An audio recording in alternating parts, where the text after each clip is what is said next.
least 4 civilians dead and wounded 12 others in areas near the line of control that divides Kashmir. Tensions between the nuclear armed rivals have soared since the attack on April 22. I'm Charles de Ledesma. Correspondent Lisa Dwyer reports infant death rates are down. While more research is needed, some experts think one reason may be a vaccination campaign against RSV, which is a common cause of cold-like symptoms that can be dangerous for infants. Nationally, the provisional infant mortality rate dropped to about 5.5 infant deaths per 1,000 live births last year. That's down from 5.6 from the previous 2 years. And that is Lisa Dwyer reporting. On Wall Street, Dow futures are up about 96 points. NASDAQ futures up by 79. Former President Joe Biden is taking responsibility for Donald Trump's victory in November. In his first live interview since leaving office, Biden said he was in charge and his party lost, so he takes responsibility. But he also blamed part of Kamala Harris's loss on sexism and racism. Appearing on ABC's The View, the 82-year-old Biden also rejected concerns about his cognitive decline. As for his successor, Biden said Donald Trump has had the worst 100 days any president has ever had. Greg Clugston, The White House. More on these stories at townhall.com. You heard the news. Newsmax just went public on the New York Stock Exchange and listed on the big board. Millions of Americans like you are joining our news revolution. Reuters Institute says Newsmax is one of the top 12 news brands in America. Even President Trump says it's terrific. 40 million Americans go to Newsmax, and its audience grew 50% since the same time last year. Millions really are making the switch to Newsmax. If you want to be a Newsmax share owner, call your advisor or get more info at newsmaxinvest.com. Stand with Newsmax today for a strong America. This communication is for informational purposes only and shall not be intended to or shall not constitute any offer to buy or sell securities, nor shall there be any sale of securities in any jurisdiction in which such offer, solicitation, or sale would be unlawful. Former House Freedom Caucus Chairman Scott Perry told the Salem Radio Network that House Republicans serving in heavily Democrat districts are afraid to make any cuts to Medicaid or Social Security in any form. Mike has to deal with, some of the different groups here. Some of us want to cut much more than 1.5%, and some of them don't want to cut anything at all. CEOs of the 5 largest U.S. airlines support the Trump administration's proposal to modernize the air traffic control system. The president says the former transportation secretary, who is homosexual, flubbed efforts in modernizing the system. Buttigieg, who has no clue. He drives to work on his bicycle with his, in all fairness, with his husband on the back, which is a nice, loving relationship. But he didn't have a clue. This guy didn't have a clue.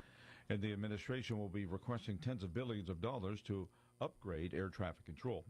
Breaking news at townhall.com.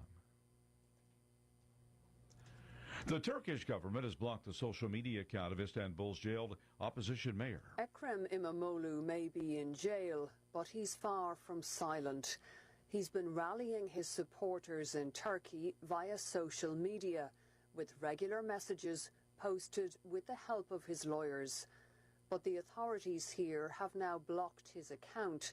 His Republican People's Party said the move showed the fear of those in power that they will be losing power. X is challenging the ban through the Turkish courts. That is a BBC's Orla Guerin reporting. A new U.S. government study provides the most complete picture yet of early onset cancers, and the study found the largest increases in early onset cancers were in breast, colorectal, kidney, and uterine cancers. You'll find more of these stories at townhall.com. From Washington, I'm Bob Agnew.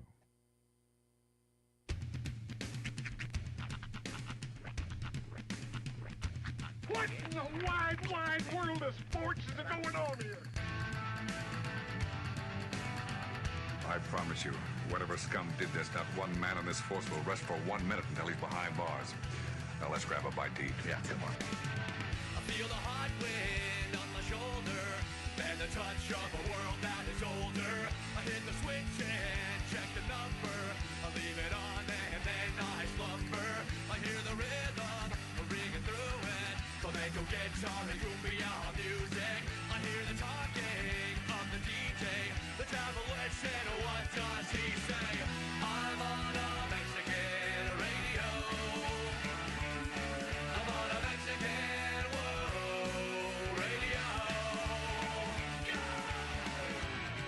Broadcasting live from high atop the J.P. White Building in downtown Roswell, New Mexico. It's Mornings with Mike Winters on 106.5 Roswell's Talk FM. Is that what I sound like when I talk? Now, here's your host, Mike Winters. And good morning, one and all. Welcome to Mornings with Mike Winters. I am he. That would be me, Mike Winters. Happy Friday, everybody. Yes. Made it to it. You are correct, sir.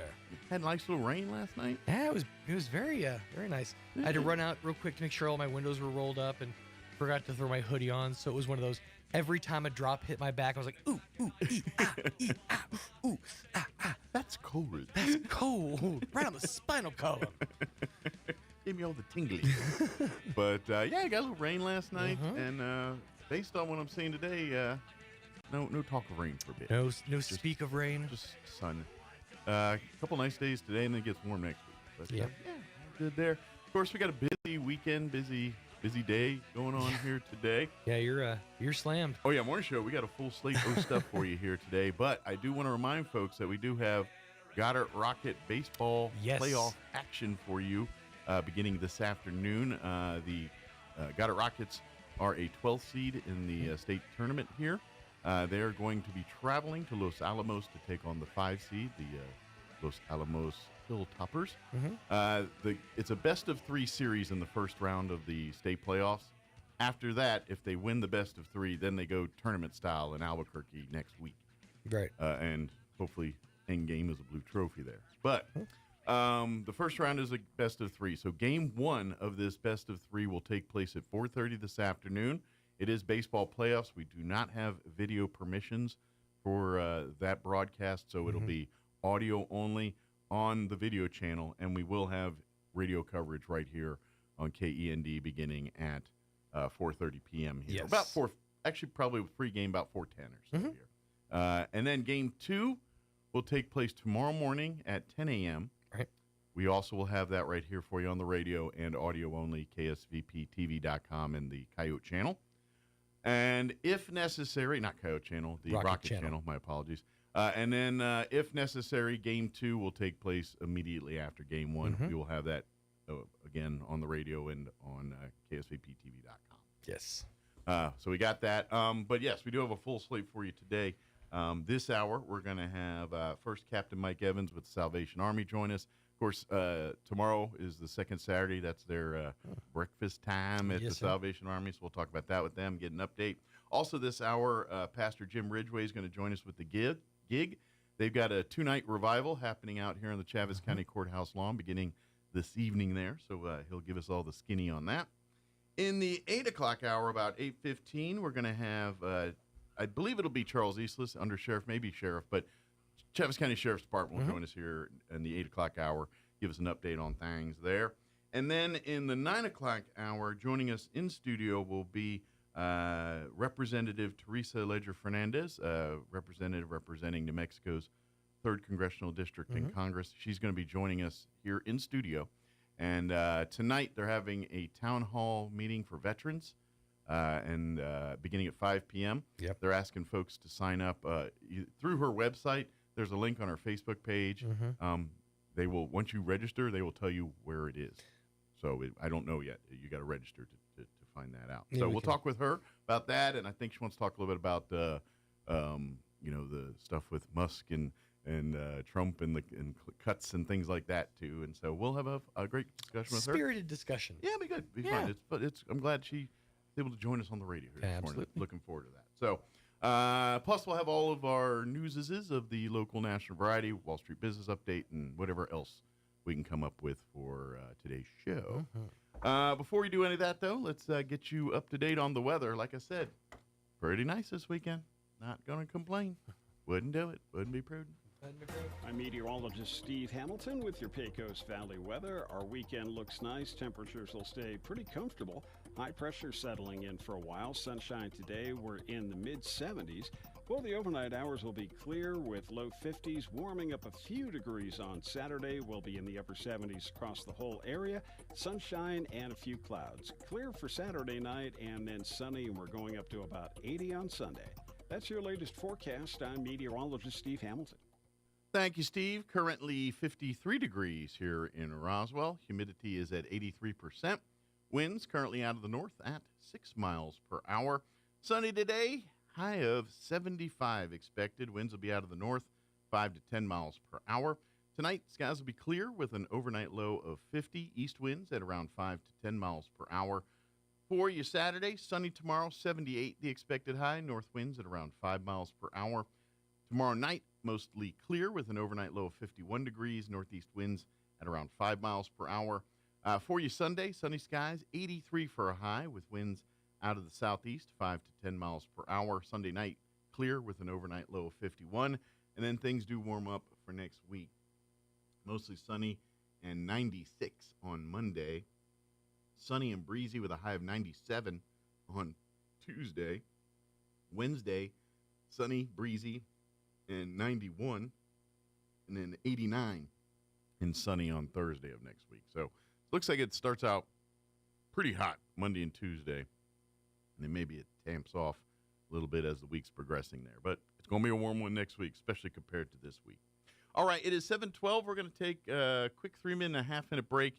And then on the other side, we'll have Captain Mike Evans join us with the Salvation Army and get an update from him. Don't go away. You're listening to Mornings with Mike Winters.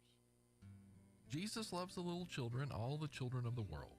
That's a lyric from a well-known kids song. Along with Jesus Loves Me, This I Know, they are probably the first two songs many of us learned, especially if we started our life in church. Unfortunately, I'm afraid that fewer and fewer of our children today learn those songs or truly understand that Jesus loves them and that he continues to love them for their entire lives, no matter where they find themselves or no matter what they do. Wouldn't our world be a better place if every child were taught the love of God for them?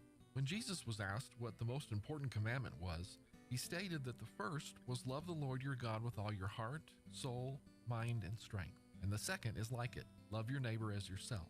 If we teach the children in our lives those two valuable lessons, along with how God loves them, they will have a great foundation for a good life. Join us at the Country Club Road Church of Christ for worship at 10 a.m. on Sunday, located on the corner of Country Club and Washington in Roswell.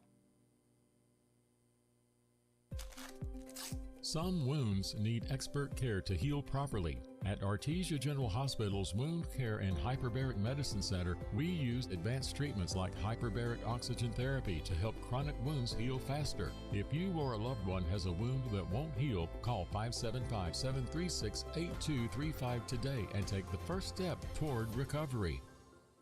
You received a social media message or text from an unknown number. They started a conversation with you, and over time, they earn your trust. Then, they encourage you to invest online or buy cryptocurrency. And when you do, they disappear, along with your money. But it can be avoided. The Securities Division of New Mexico's Regulation and Licensing Department can help. Learn to spot the red flags of investment scams at rld.nm.gov/red flags or call 505-476-4580. Hi, everyone. This is Melanie from Glenn's Furniture. I'm the third generation in this legacy that began with hard work and bold dreams. From Grandpa's footprints in the concrete to floor tiles laid in the 50s by my dad, Bill. Every detail of this building is a testament to our pride in providing quality furniture and service to you. On your quest for making your home beautiful and comfortable, come see us at Glenn's on the corner of Union and Alameda, where delivery is free since 1953. Hey, Roswell, during these unprecedented times when others are raising prices, Roswell Ford is lowering ours with employee pricing for everyone. So you pay what we pay. Only at Roswell Ford. Make no payments for 90 days. Upside down in your current vehicle and walk out early? Roswell Ford can help you get out of your trade, even if you owe thousands more than it's worth, regardless of make, miles, or condition. So you can pay what we pay today with employee pricing to all customers on new Ford cars, trucks, and SUVs. And our aggressive finance team will push to approve your credit, even if it's less than perfect. Attention business owners, Roswell Ford has a great selection of commercial vehicles, and we have them for less. Plus, Roswell Ford offers mobile services, so our certified technicians will come to you and perform oil changes, tire rotations, batteries, recalls, and more. Contact us for details. For massive American-made savings and employee pricing for everyone. Get on board at Roswell Ford, 821 North Main Street in beautiful Roswell. Call 575-623-3673 or online at roswellford.com. Interest accrues from date of sale on select vehicles. Trade balance refinanced to new loan subject to lender approval. Offers not combined. Expires in 1 cent. Mulan has the highest kill count of any Disney character. When asked for comment, Buzz Lightyear responded, "To infinity and beyond." Here's Mike Winters. And good morning. It is 16 minutes after 7 o'clock, and joining us in studio this morning, Captain Mike Evans, back with us from the Salvation Army. Good morning, sir. Good morning. How's life in your world today? I'll let you know as soon as I finally wake up. There you go. Half a cup of coffee does not quite get you there yet. That's true. You need to just the IV system, I think, is where a lot of people go that have to do things this time of day. Well, they got those insulin pumps, that'll pump insulin into people who are diabetics when they need it. Right. I need one of those for coffee. For caffeine, or at least maybe a caffeine system, dispensing system there. But for folks that don't know, of course, Mike joins us each month here and gives us updates with the Salvation Army. And we time it because the second Saturday of every month is of course, Breakfast Saturday at the Salvation Army. And you can pretty much get this big buffet breakfast for dirt cheap. And every penny of it goes back to all the great work that goes on at the Salvation Army. So it's kind of a win-win for everybody. Y'all get this amazing meal that, quite frankly, you probably would have paid two to three times for it had you gone to a restaurant. And every bit of it is going to go and help people in need in various ways. When, in Salvation Army, when stuff happens, people need money for various things, or they need items to get through for various things. Salvation Army's there. And by you eating pancakes and omelets and all this stuff, it literally helps people do that.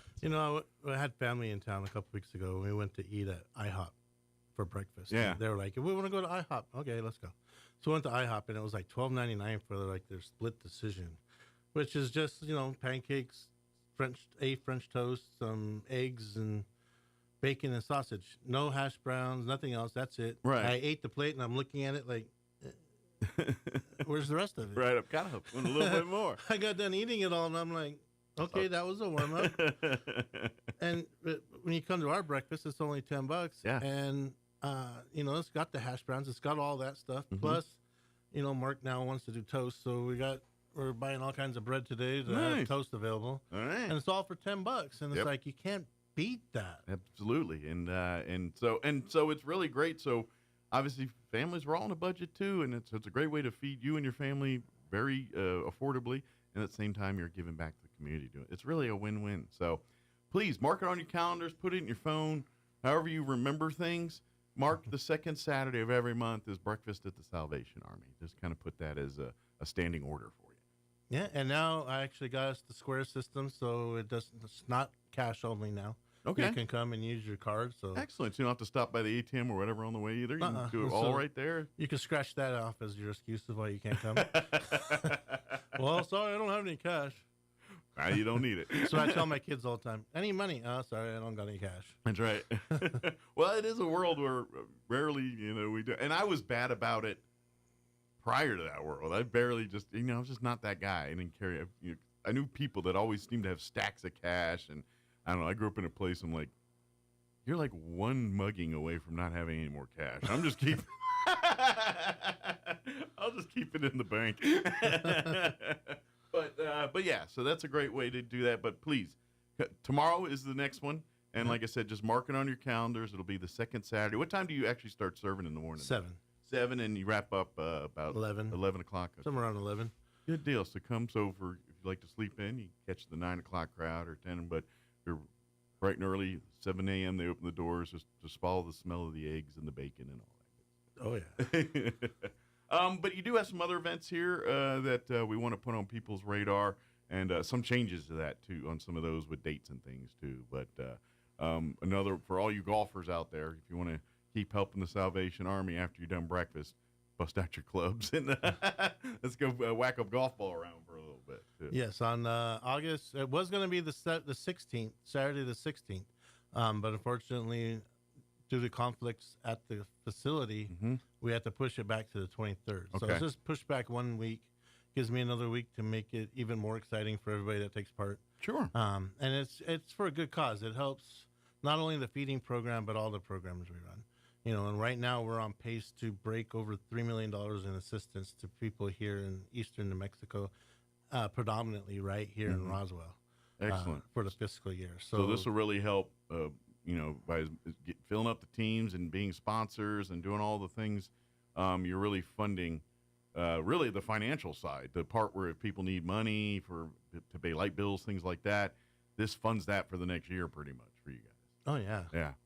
So again, sign up. You get and great sponsorship opportunities still, I'm sure, to be T-box sponsors, to hole-in-one sponsors, whatever the different stuff that's part of a golf tournament on these things. Please sign up for that. It's just like every other golf tournament. There'll be tons of food and prizes and banter and golf and everything. It's just a fun outing. If you're really good, we have the hole-in-one contest, which if you hit a hole-in-one, it's a 4-night stay for 2 at Pebble Beach. Nice. Florida. Where I imagine you're going to get a little more golf in. Unfortunately, there's a distance thing, or else I would just try to throw it in there because I'm not a hitter. I'm a thrower. So I can throw the golf ball in anywhere from anywhere. But well, maybe you ought to play around like what movie was that? Tin Cup. You ever seen that movie Tin Cup? There's a thing where he had to hock his golf clubs. So he didn't have any golf clubs, but he made a bet to beat somebody in golf. And so he literally, his round of golf, he played with like a rake, a baseball bat. There was a whole accoutrement of stuff that weren't golf clubs to get his golf clubs back. And he won. Yeah. So maybe you need to go that route. Yeah. But they can start signing up now at the pro shop here. Which golf course is this one going to be at? At the NIMI. At the NMI. So sign up at the pro shop at NMMI there too. If you go to Nancy Lopez, they won't know what you're talking about.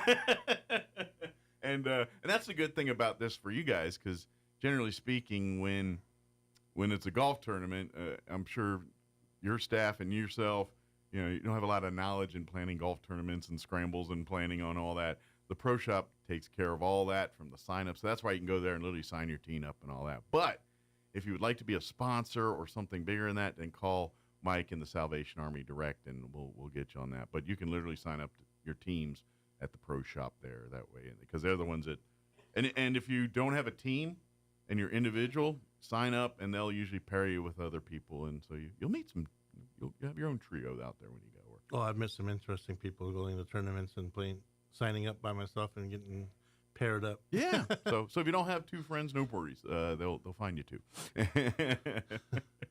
And depending on your handicap, they may or may not want you really bad. Just depending, because if you're a really bad golfer, sometimes they want you for your handicap. Well, I'm one of them grip it and rip it type people. So don't worry, I'm not playing. Yeah, I can hit a long distance, but that's.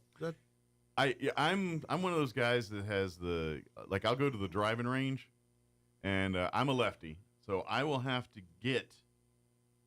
I can get to the far right lane at the driving range and whack that ball, and it'll still slice hard enough left to hit the netting on the full left side of the driving range. When I was in high school, I was an elite baseball player. Yeah. And the little mom and pop community course by where I grew up, me and my buddy used to go over there and hit around the driving range. I got banned from the driving range because it was short, and there was a hole right behind the end of it. Right? And they had that big old netting. But here I am driving these golf balls over the netting, and they thought I was trying to hit them on purpose. And so they banned me for like a year, and then after they finally let me back on, they would confiscate all my drivers before I went over. Wow. Look, you have a putter, sir. But it's a driving range. You get a putter. You get a putter. And even that's iffy. Right. We're going to keep an eye on that, too. That's right. Don't take a full swing. So you almost have the Happy Gilmore-esque side of things, where you just do I'm the golf ball wacky guy, and does that sound. They're making a second one of those, by the way. I know. I'm waiting for it to come out. It's on Netflix. I think it's coming out here in May. As long as he doesn't beat up Bob Barker anymore. Right? Well. Or get beat up by Bob Barker, I should say. Well, I know Shooter's all over it. Shooter McGavin is all over it. He has the guy that plays Shooter McGavin, the actor, I don't remember his name off the top of my head. He has an X page called Shooter McGavin, and he's literally Shooter McGavin. But it's him. It's really him. And so he'll and of course he uses the hype movie and all that, but he'll literally throw Shooter McGavin-esque jabs at Happy Gilmore on there from time to time. It's kind of funny. Talking about living off your past. That's right. Well, he knew his train. That guy's been in a ton of TV shows. He's still in TV. I just recently saw him in Hacks. If you ever watch that show, he's in that movie, or TV show. But anyway, bringing it back. Salvation Army again. Come out tomorrow, beginning at 7 for breakfast till about 11. What's the actual address of the office there? 612 West College. There you go. So put that in your TomToms or GPSs there if you don't know exactly where it is. But yeah, get on College. You can't miss. And then also on the 31st, May 31st, we're having a out-of-school bash for the kids. Okay. It's kind of like if anybody remembers in October we did a harvest festival. Mm-hmm. Well, it was supposed to be in October, but Mother Nature kind of switched that had other ideas. Challenged us on that. So it ended up being in November, but it's going to be basically the same thing. It's going to be games. We have the bounce houses coming out. They don't have the obstacle course available. Okay. But they do have the mechanical bull. So we're going to see how that goes. Excellent. Games, face painting. So if you see some people, taken to flight, they were on the bull. Or you see people walking around at work the next day. Oh, what That's happened? Right. Sometimes you ride the bull, sometimes the bull rides you. But and that'll be on the 31st. 31st.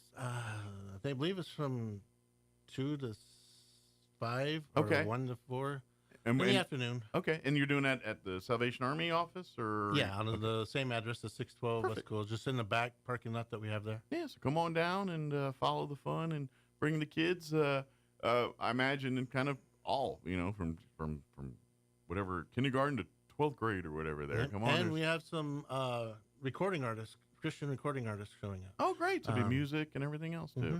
Awesome. So come get music, and this might be one of those opportunities where mom and dad got to chill over in the corner while you let the kids just kind of go, blow off a bunch of steam and get good and tired for that evening. Yeah, the Salvation Army, we have what we call Protect the Mission, which is a very high intense child safety program that we're all trained on. So.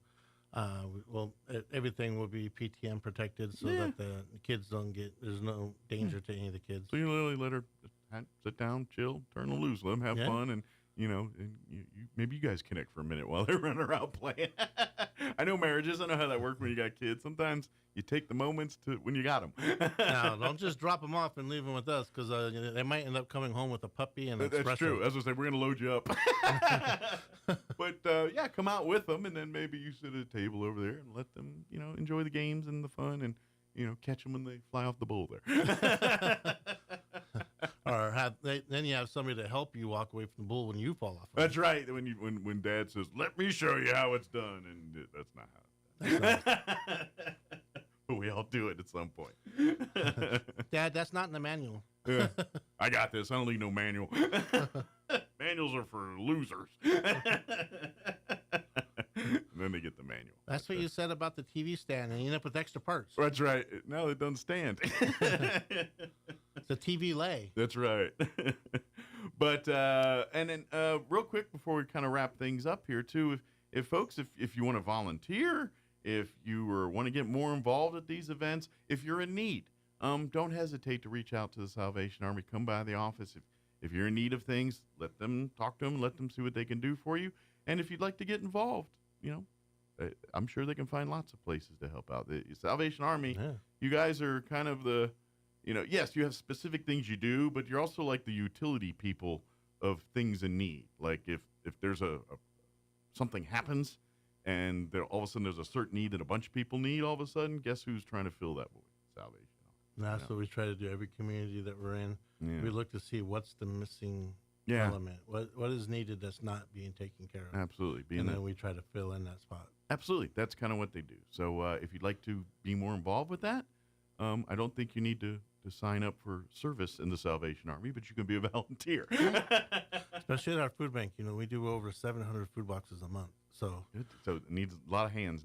Right now, I only have 2 employees. I'm still looking for a new driver. Okay. Part-time driver. All right. But I only got 2 employees, and they got to put together those 700 boxes. So, well, if anybody's listening, looking for some work, want to give back here, reach out to Captain Mike here, and let's start the process here. I'm sure, like you said, even if just put one more person in the boxes, that's gonna,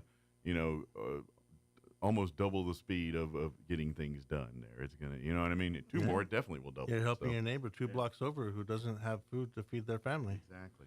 And this is a lot of the no questions asked type stuff where sometimes, to get services like this, they have to qualify.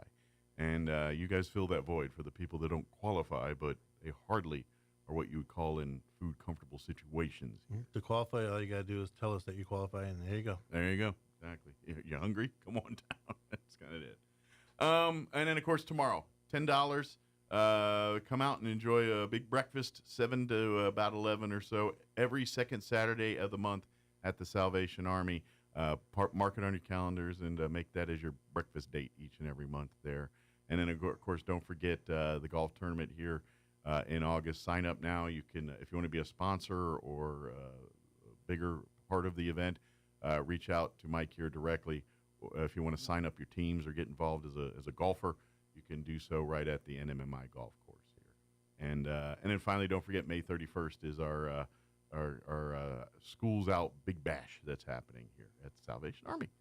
Yep. Good deal. Come out, see why we're not the Starvation Army. We're the Salvation Army. That's a good one. Where's that in the marketing? Awesome. Mike, is there anything we missed? Anything we wanted to get that we spaced on? Nothing I could think of. All right. Well, go have your next cup of coffee so you can wake up and face the rest of this day. I know, right? A long day today. Absolutely. Well, thank you. Thank you for your what you guys do, and if like I said, anything we can do to help that, don't hesitate to reach out. So. All right. Thank you so much for allowing me the time to be able to speak about what we're doing. Anytime, and more if we need it. All right, it is 7:32. Let's pause for news. Kim Commando, and then Pastor Jim Ridgway will join us on the other side. Tonight and tomorrow, they're having a 2-day revival, hence tonight and tomorrow, at the Chaves County Courthouse lawn here. And if you've ever been a part of one of the gigs, events, if you've never seen it before, then you might want to make your way out there. It's really it's church on the courthouse lawn, and it kind of goes the direction of the people that are out there. People can just walk up and testify. Whatever. It's just come one, come all, and do all that. But Jim will tell us more about it here in just a few. We'll be back on the other side of the news. Don't go away. You're listening to Mornings with Mike Winters. Now for your Pecos Valley News Update. I'm Jared Cirillo. Artesia General Hospital celebrating the renewal of its certification in infection prevention from DNV Healthcare USA. DNV Healthcare is a nationally recognized accrediting body. The 3-year certification is valid through 2028. The CIP designation demonstrates that AGH has met or exceeded national benchmarks in infection control, emergency preparedness, risk mitigation, and related policies and procedures. The program includes standards from the Centers for Disease Control and Prevention and the World Health Organization. Health officials now confirming the first measles case in Curry County. The patient has been identified as an infant, and the infant is reportedly too young to receive the MMR vaccine. However, anyone who visited the WIC agency in Clovis on April 30th or the Walmart store in Clovis on that same day, April 30th, is urged to see a doctor. More than 70 cases have now been reported throughout the state, a total of 71, in fact, in New Mexico. You're up to date. I'm Jared Cirillo. You find the perfect used car online. Clean site, friendly voice on the phone, even a FaceTime tour of the car. It all feels legit until it isn't. I'm Kim Commando for Fast Growing Trees. Spring is here. Get an additional 15% off your first purchase when you use code KIM at checkout. FastGrowingTrees.com, code KIM. A woman from Salt Lake City wired $55,000 to what looked like a legit online dealership. She did everything right. Got insurance, Carfax, even spoke to the delivery driver. But the car never came. The phone lines died, the website disappeared, and the money all gone. She filed reports with her bank, the FBI, and the police, but never heard back. A slick website and a phone call mean nothing. Scammers are getting better. Real-time video, burner phones, even fake delivery updates. Never wire money for a car you haven't seen in person. And always reverse image search the car's photos. If you do spot the same car on dozens of listings, it's a scam. Stay tech ahead with my free newsletter. Sign up at getkim.com. Did you know that Fast Growing Trees is America's largest online nursery? Yup, over 6,000 varieties of indoor and outdoor plants, plus more than 2 million happy customers. Whether you're after fruit trees, evergreens, houseplants, or something unique, they've got it all. No matter what your yard looks like or what your dreaming could be, Fast Growing Trees has you covered. I ordered an avocado tree for my backyard, and it's perfect. No green thumb, no problem. On top of their Alive and Thrive guarantee, they offer free plant consultation forever. Save 90% on landscaping costs when you DIY and get plants delivered directly from fastgrowingtrees.com. Right now, save up to 50% on select plants. And as a Kim Commando listener, you get an additional 15% off your first purchase when you use code KIM at checkout. That's an additional 15% off at fastgrowingtrees.com using code KIM. That's fastgrowingtrees.com for an additional 15% off using the code KIM. Your fingernails grow faster on your dominant hand. Not sure which is your dominant hand? Just wait. You'll nail it. Here's Mike Winters. And good morning. It is 36 minutes after 7 o'clock, and joining us in the studio this morning, of course, Pastor Jim Ridgway back with us with the gig. Good morning, sir. Good morning, Mike. How are you, sir? Very good. And joining us, who will be a part of our revival here for the next 2 days, Ebenezer Davis as well. Good morning, sir. Shalom to you. Welcome to the show here. Thank you, sir. Now, for folks not familiar, if you kind of been hanging out on a Friday night on the courthouse lawn during the summer and you saw a bunch of people hanging out pretty much, I don't know, for many summers now it's been going on, and you always wonder, what's going on over there? Well, guess what? It's the gig. Jim Ridgway. And 9 times out of 10, there might be a few other events on the night, but 9 times out of 10, it's your church going on out there doing church. Yes, sir. Yeah, this is our 15th year down there. Okay, and we've got 25 nights altogether this year, and we'll be there every Friday night except for like the first part of July where we have the UFO festival. Yeah, the UFO festival and stuff like that. Although that would be interesting. Yeah, but other than that, and we'll be down there with the little prayer station and stuff like that. You know what I mean, for that, But every Friday night, if you haven't got somewhere to go and you want to practice your faith and you want to share a testimony, we invite everybody to come on down. You know what I mean? Because this is faith based, it's not denomination based. It's faith based. It's faith without labels. Okay, yeah, that makes sense. We've got our flyer out here, and it's not about the what, it's not about the what, the when, or the where. It's about who, and it's about Jesus, and that's everything we do is about Jesus. You know what I mean? And like I said, we just have a blast down there. We have a feeding ministry. And each one's unique because it goes with the flow of the night, because if you have it in your heart to testify or to talk to people, ain't no one stopping you. Come on, wait your turn, obviously, on the stage, but sure that. Yeah, we would love to have you speak. We have open mic, you know what I mean? And I have a lot of pastors and a lot of different people tell me, say, you can't do open mic. Why not? Well, yeah, I can. Okay, and you should too. Of course, when you're in a church setting, you have a certain agenda that you have to stay with. You know what I mean? You have a time limit. Right. And everything There's like a that. program going on here, and you got to follow it. Right. Stick to the time so everyone's out by 11 or whatever that number. That yeah, magic and number. I have no idea what's going on. Okay, I mean, in reality, I don't know what's going on. I don't know what God's going to do next. So we just let it flow. Sure. You know what I mean? Just kind of where the night takes you is where the night takes you, basically. Right. Yeah. I mean, could be one night where it's all celebratory, and then it could be a night where it gets a little bit crying, a little bit emotional there because something moves you to do that. Yeah. I've had people say, "Hey, can I get the mic for a minute?" I said, of course. And they stand up there and say, "Everybody, bow your heads and close your eyes. We're going to pray." What's wrong with that? And here. Yeah. You know what I mean? Like I said, whatever the Lord puts on your heart, that's what we want people to do. Feel comfortable. Sure. You know what I mean? Well, and this is what I think I like about events like this is I think it's more to talk about faith for faith, whereas we all rely on faith to get us through problems, to get us through whatever, how many times do we say, "Oh, please, God, let me walk in this room and don't get fired today," or something to that effect? You know. Right. And I think nights like this, these types of events, you can have that in your heart and be, I need God. I need strength right now. I'm having issues. But this event is just for saying, you know what? I'm in pretty good shape right now. But why? It's my faith, my celebration, and you don't have to have a reason to have faith. And that's what I think events like this remind us. It's like, oh, you're having problems, gotta have faith. That's what's going on. And I'm like, no, you have faith because that's what it is. God's here. You believe in it. You believe in him when life's good. You believe in God when life's not so good. It's Absolutely. Yeah, that's Absolutely. and so we always turn to God for our problems. You always should, but you don't have to turn to God just for your problems. That's what I'm trying to say. And events like this remind you of that. You see what I'm getting at there? Absolutely. It's funny that you say that the Alien Fest is at that same courtyard. Mm-hmm.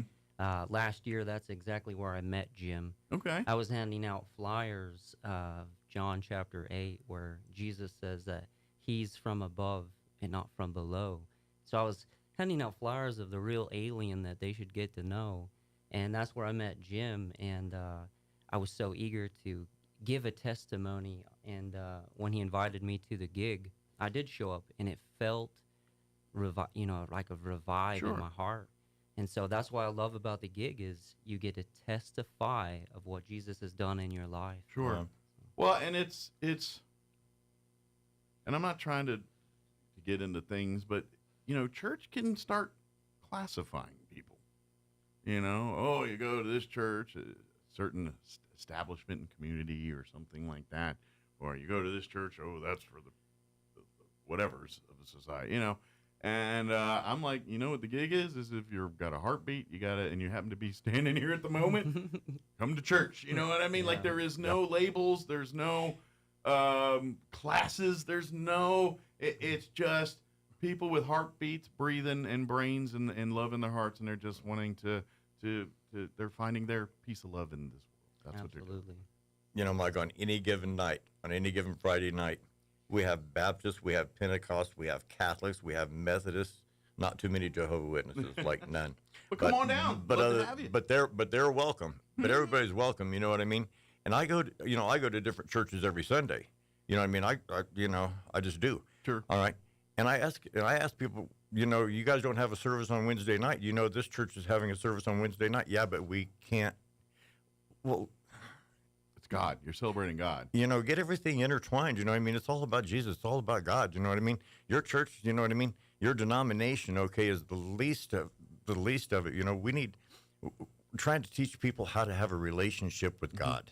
Well, and I'm sure there's going to be some pastors that might get mad at me about this, but at the end of the day, we have a lot of these different sects of religion because someone got mad at somebody at some point in history.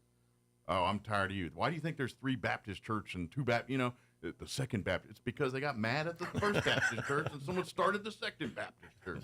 That's religion. He said, you know what, I'm mad at what you're doing. I'm going to go start one over here. And that's where we're sitting at with all these religions. At the end of the day, there's one God, there's Jesus, that's it. The rest is semantics. Yeah, and Ebenezer's, he's had his own churches and stuff like that, you know what I mean? And stuff. And, he's just, he fell in, he loves the Lord, period, but he loves street ministry. He gets out here on the streets and he just, Absolutely. Yeah. I have a soapbox, you could say, and take a little microphone out, and I spread the gospel the best that I can. What, I'm just generally curious. When you do that, do you show up in random places and do that? I do, yeah. I'm curious, what's the general consensus of what kind of response you get? I imagine you'll get a few people that, are very supportive and hard, but do you get, vitriol from people when you do this kind of stuff? I have been shot at, spit at, cursed at, but I've also been blessed. A lot of people want to support me because you can feel that's what they want to do. And but it's just that it amazes me that someone has that in their... Look, you can disagree with you all you want. Okay, this guy's full of it, whatever. But to have so much hate that they want to hurt you because of that? Walk away if it bothers you. That's all I'm saying is that's where we got at this world. A man's talking. You can agree with him or disagree with him, but what point do you say I want to blow that man away? That's what something's wrong when that's what we're talking about. And we believe that's a spiritual warfare. Yeah. And so that's what we preach at the gig is in the book of Revelation, chapter 12, it says that the way to defeat Satan is by the blood of Jesus and by the word of your testimony. And so as you confess the blood and you start to testify of his love, you're going to get some feedback because that's defeating the devil. And so that's what I believe in those moments are. Well, and this is where something I think you guys get, and obviously it sounds like Ebenezer, this is something you do on the daily here, is you got to bring the church to people. People that need church the most aren't going to roll up in a church. That's all I'm saying, And I think that's the message that you guys get out there. And yes, there's going to be days where you get tomatoes thrown at you, but then there's the days where you've changed someone's life and saved a soul. You know what I mean? And I'm going to say that's the blessing, like you said. For every time someone does something bad, it's that moment of you saw the change, you saw the light bulb moment, or whatever that is. That someone said, I'm on the wrong path. I need to fix that. And so that's the win for every time. But that's and this is something yes. And look, church is great. We have church. It's a good thing. So yes, be you Baptist, Catholic, whatever you're more than likely it's how you were raised and how you were brought into this earth, and that's probably where you went the way. But that's great. But please also realize that just because you're Baptist and they're Catholic or Lutheran or whatever, it doesn't matter. You're all Christians. You're all believing God. Still brothers and sisters in Christ. You better be. At the end of the day, it's the same gate. There isn't this is the Baptist path. This is the Lutheran path. Here's the Catholics. Seventh-day Adventist, you're over here. It doesn't work like that. You know what? I had somebody asking me about the gig and if we've ever had any real problems or anything down at the gig. Yeah. And I was thinking about it, and in 15 years, we've had one guy show up with the police complaining about the noise, and he couldn't sleep, And I'm like, and I mean, they just showed up, and I'm standing out there by the street talking to the police and talking to this guy. I said, "Where do you live?" I would say there's not a lot of housing downtown. I said, "Where do you live?" He says, "Oh, I live up on Union and 8th Street." Wow. I said, "And the music's I'm so not mad. I'm impressed. Yeah, me too. And I told him, I said, "So the music's so loud you can't sleep." I said, "Is it real loud right here, right now?" He said, "Well, it's not as loud here as it is at my house." I said, "Well, let me explain something to you, okay? I believe that God brought that music to your house, and it aggravated you so bad that it got you down here. Now, what do you need prayer for?" Yeah. Because that's what you're here about. You're not here about the music. You're here because you need prayer. And the guy started weeping. And he says, "My wife just left me." And so we got to pray with him, and he still continues to come to the gig. Well, and let's face it, someone that devoted themselves to get out of bed, come all the way down to you, there's a lot of anger issues going on there. And yes, you're absolutely right. Yeah. This ain't about the music. What's got you so angry that you're here yelling at me about this? Yeah, when 99% of people just roll over and ignore it, or put some headphones on or turn on whatever. They deal with it, and so that's a huge red flag of and God used that to get him down there because And I'm going to make the same argument that when those people threaten to kill you when you're out in the street, it ain't threatening to kill you. They got their own anger. You touched a nerve. Yeah. You hit something that is an issue in their heart. And I'm going to tell you 9 times out of 10, when those types of situations and it gets you that kind of upset and maybe that's your own indicator saying, you know what? Might be a great time to repent. My service engine light is coming on here mentally here. I need to get it right. I need to talk to people about this.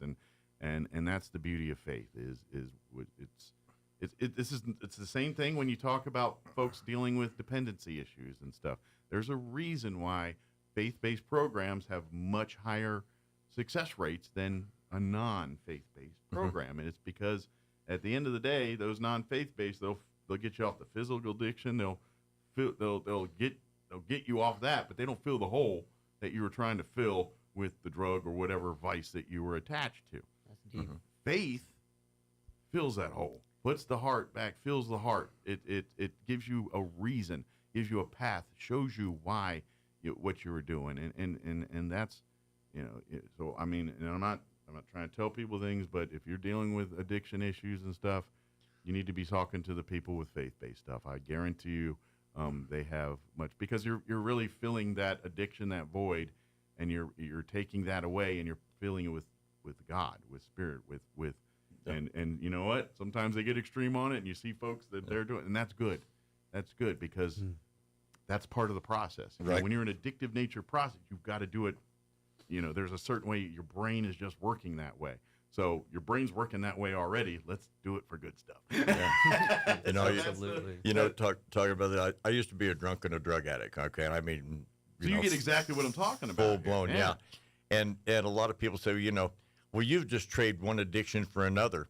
I said, yeah, I have a new substance. Yeah. Faith is the substance of things that I'm doing now. I'm sorry that I'm a godly man and I'm doing, that's a really awful addiction I have here. I am addicted to what I do. I promise you, okay? I'm addicted to being nice to people. Yeah. And it's so easy. I tell people down at the gig, I said, we need to witness to people. When you pull up to a gas pump, okay, make sure there's somebody at the next gas pump. Okay, so that you can lean your head around the corner and say, hey, Jesus loves you. Just, get out there and do it. Sure, treat people. This is funny, and I don't want to get, but we are, but I grew up in Maryland, D.C. area. You grew up in a more urban and busy place, and the mindset when you live in cities is way different than when you live in places, small towns or places like this. When I first came here, and you still see it today, but not nearly as much. I come here and you can't walk on the street with people saying hi, how, good morning, just being cordial. Right.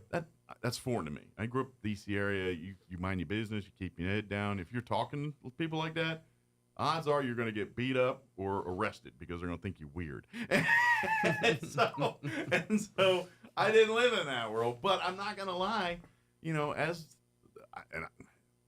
My opinion, life's just getting weird right now, and call it biblical, call it we're just going through a rough patch. I don't care what it is. It's not it's God's plan. I'm just here living it.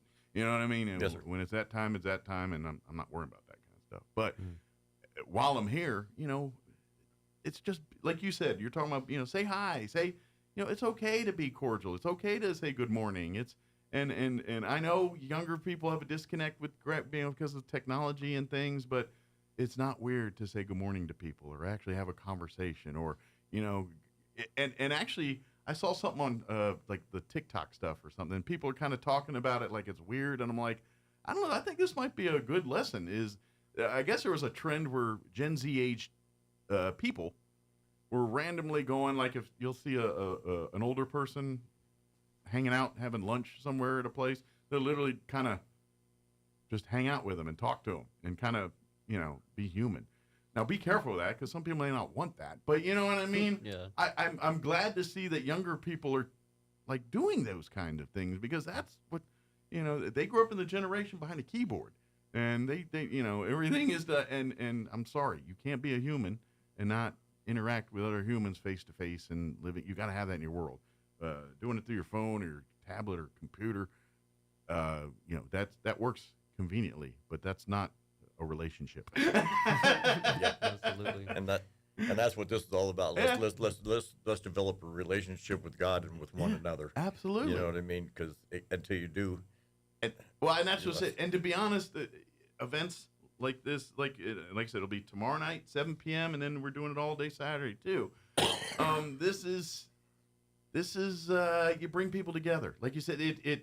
That the whatever you've built in your head, the stereotypes, you know what I mean. People build walls in their own ways. Profiling. Yeah, and then you're like, okay, let me stay in my creamy niche, or things that are like me. I'm going to stay in that. The gig blows that out of the water, and I think it also eliminates the fears and barriers because now you're going to hang with people that, you know what. they're different than me. I don't know how to do, and then they talk to you and you're like, oh, wait, you're not that different. You know what I mean? And all of us are, okay, we could be growing. It doesn't matter where you grew up on earth.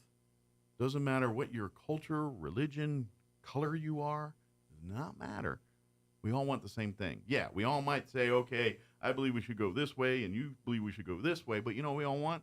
We want the best for ourselves. We want the best for our families. We want to achieve and do great things in life. All of us want these things. What that is specifically is different. But let's start with, hey, we all want the best for each other and ourselves. Absolutely. Start there, and let's build from there. I know I'm getting way soapboxy this morning, but it's kind of this is the kind of stuff that it's like, to me, I don't get it. It's like, why do you create hate and create these things when if you just experience it for yourself for a minute, you're going to have a different opinion on things. When you let others influence how you're supposed to feel about something, you're not going to feel right about it. Guaranteed every single time. That's a problem, yeah. Yep. Yes, sir. So again, we're starting officially gig season here, and it kicks off this tomorrow, 7 to 9. Again, all like every years in the past here on the Chaves County Courthouse lawn. I think we kick off tonight. Oh, tonight?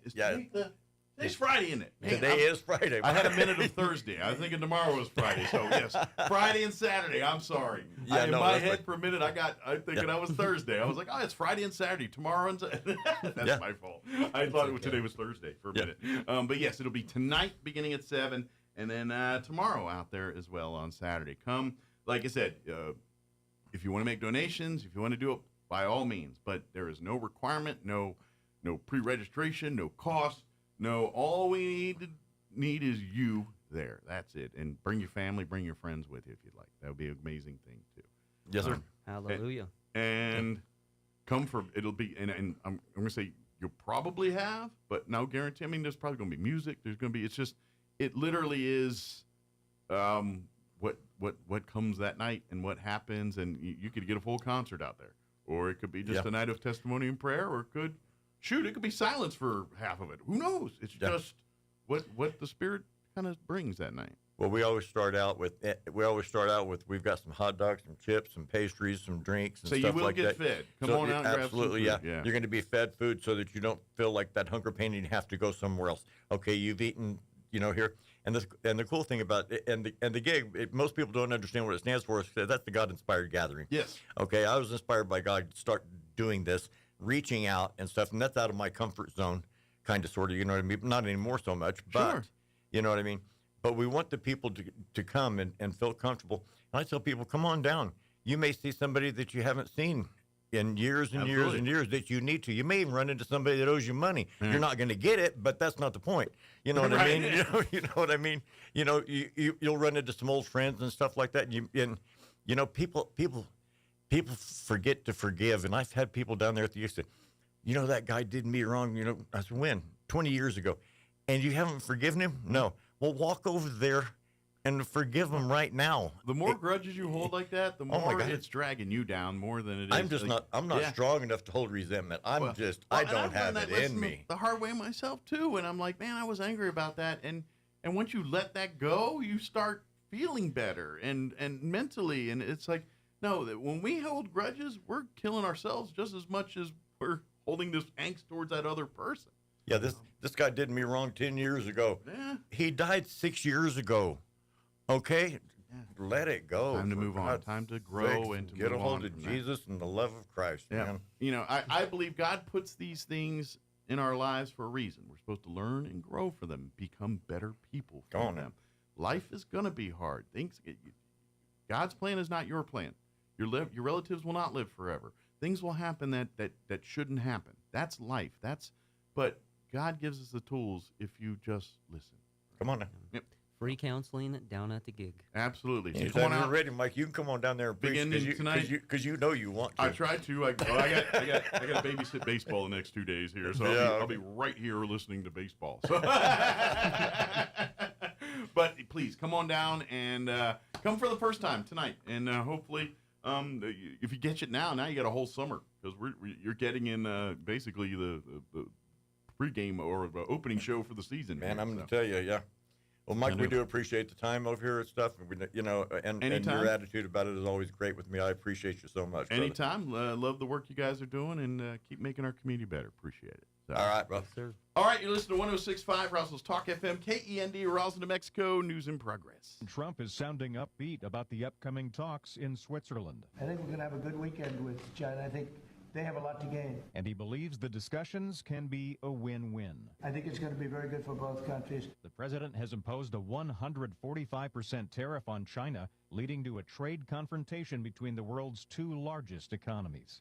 Greg Clugston, the White House. Secretary of State Marco Rubio quick to extend congratulations to the first American Pope, Leo XIV. This is a moment of profound significance for the Catholic Church, offering renewed hope and continuity amid the 2025 Jubilee year to over 1 billion faithful worldwide. The State Department spokeswoman Tammy Bruce speaking on behalf of Secretary of State Marco Rubio. President Trump says the U.S. is in the market for new air traffic control systems. This system is so incredible what they can do.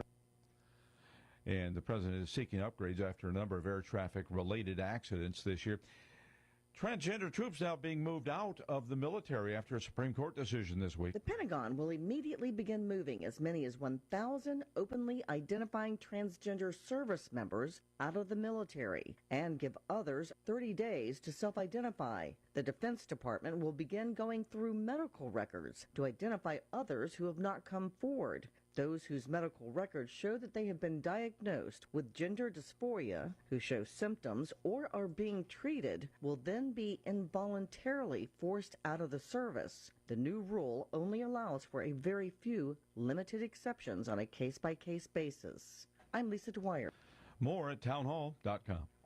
Here's an important message from the Diabetes Solution Center. Do you like pricking your fingers to test your blood sugar levels? No one does, but it's important to maintain your health.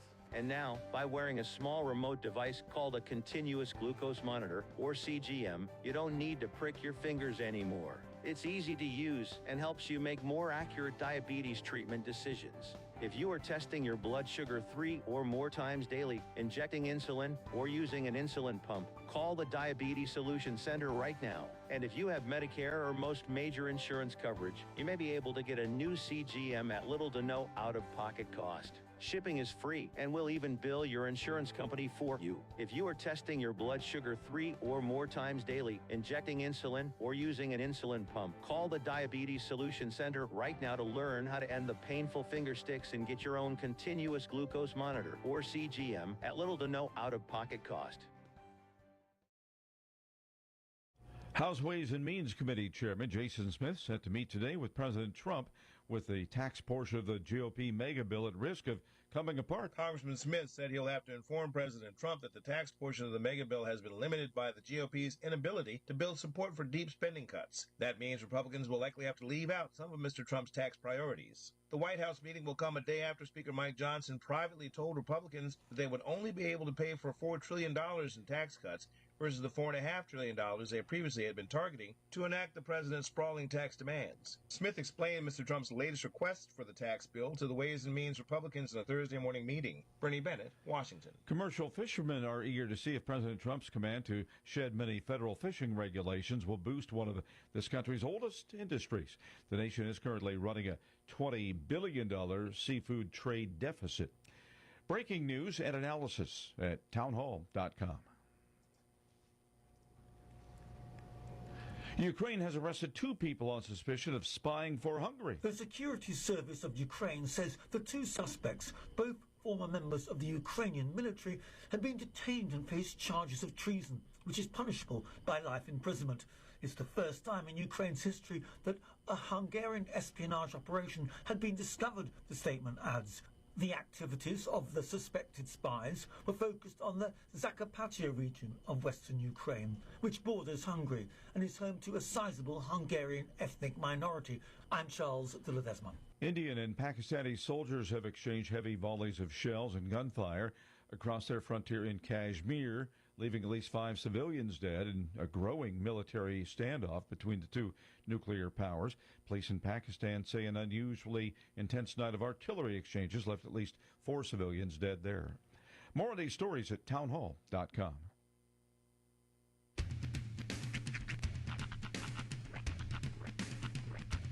What in the wide, wide world of sports is going on here?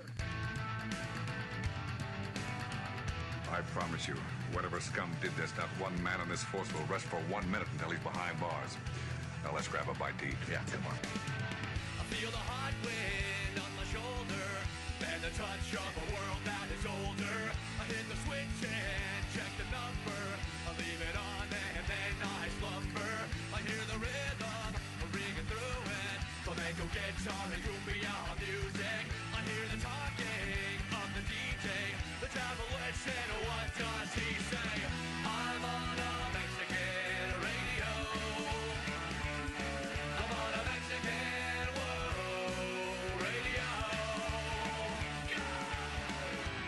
Broadcasting live from high atop the J.P. White Building in downtown Roswell, New Mexico. It's Mornings with Mike Winters on 106.5 Roswell's Talk FM. Is that what I sound like when I talk? Now, here's your host, Mike Winters. And good morning. It is 6 minutes after 8 o'clock. Welcome to hour number 2 of Mornings with Mike Winters, right here on 106.5 Roswell's Talk FM. Happy Friday, everybody. Ah, yes. The sweet sounds of a Friday. Yes. Sun is shining. Weekend's going to be pretty nice, too. Yeah. I mean, upper 70s tomorrow, 80s on Saturday, mid-70s today. Yeah. No complaints there. Don't forget, we do have playoff baseball for you, as the Goddard Rockets are in the state playoffs here as a 12 seed. They are in the first round of the playoffs is a best-of-3 series. They are going to travel to Los Alamos, take on the 5 seed, the Hilltoppers. Game 1 will be this afternoon at 4:30 p.m. Henry Villarreal, he is going to be, I think he's heading that way as we speak, to call the game for you this afternoon. We'll have it here on the radio about 4:10ish. Should be pregame, and first pitch is scheduled at 4:30 this afternoon. And then,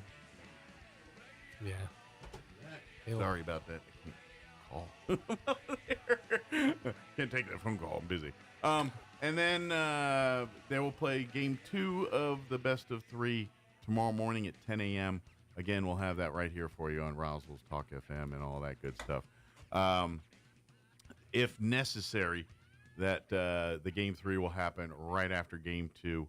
We'll have that for you here on Roswell's Talk FM as well, too. So, and then audio only at ksvptv.com, where you normally go to watch the video.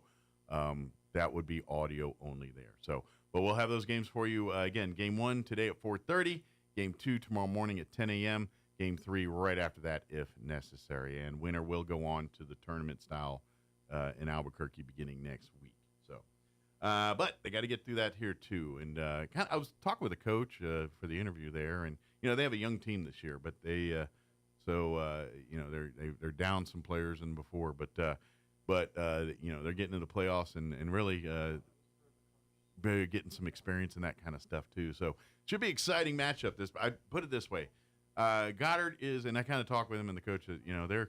This is not your atypical 12-5 matchup. Goddard's, I think, a little better than a 12 seed, and so this one I anticipate it going 3.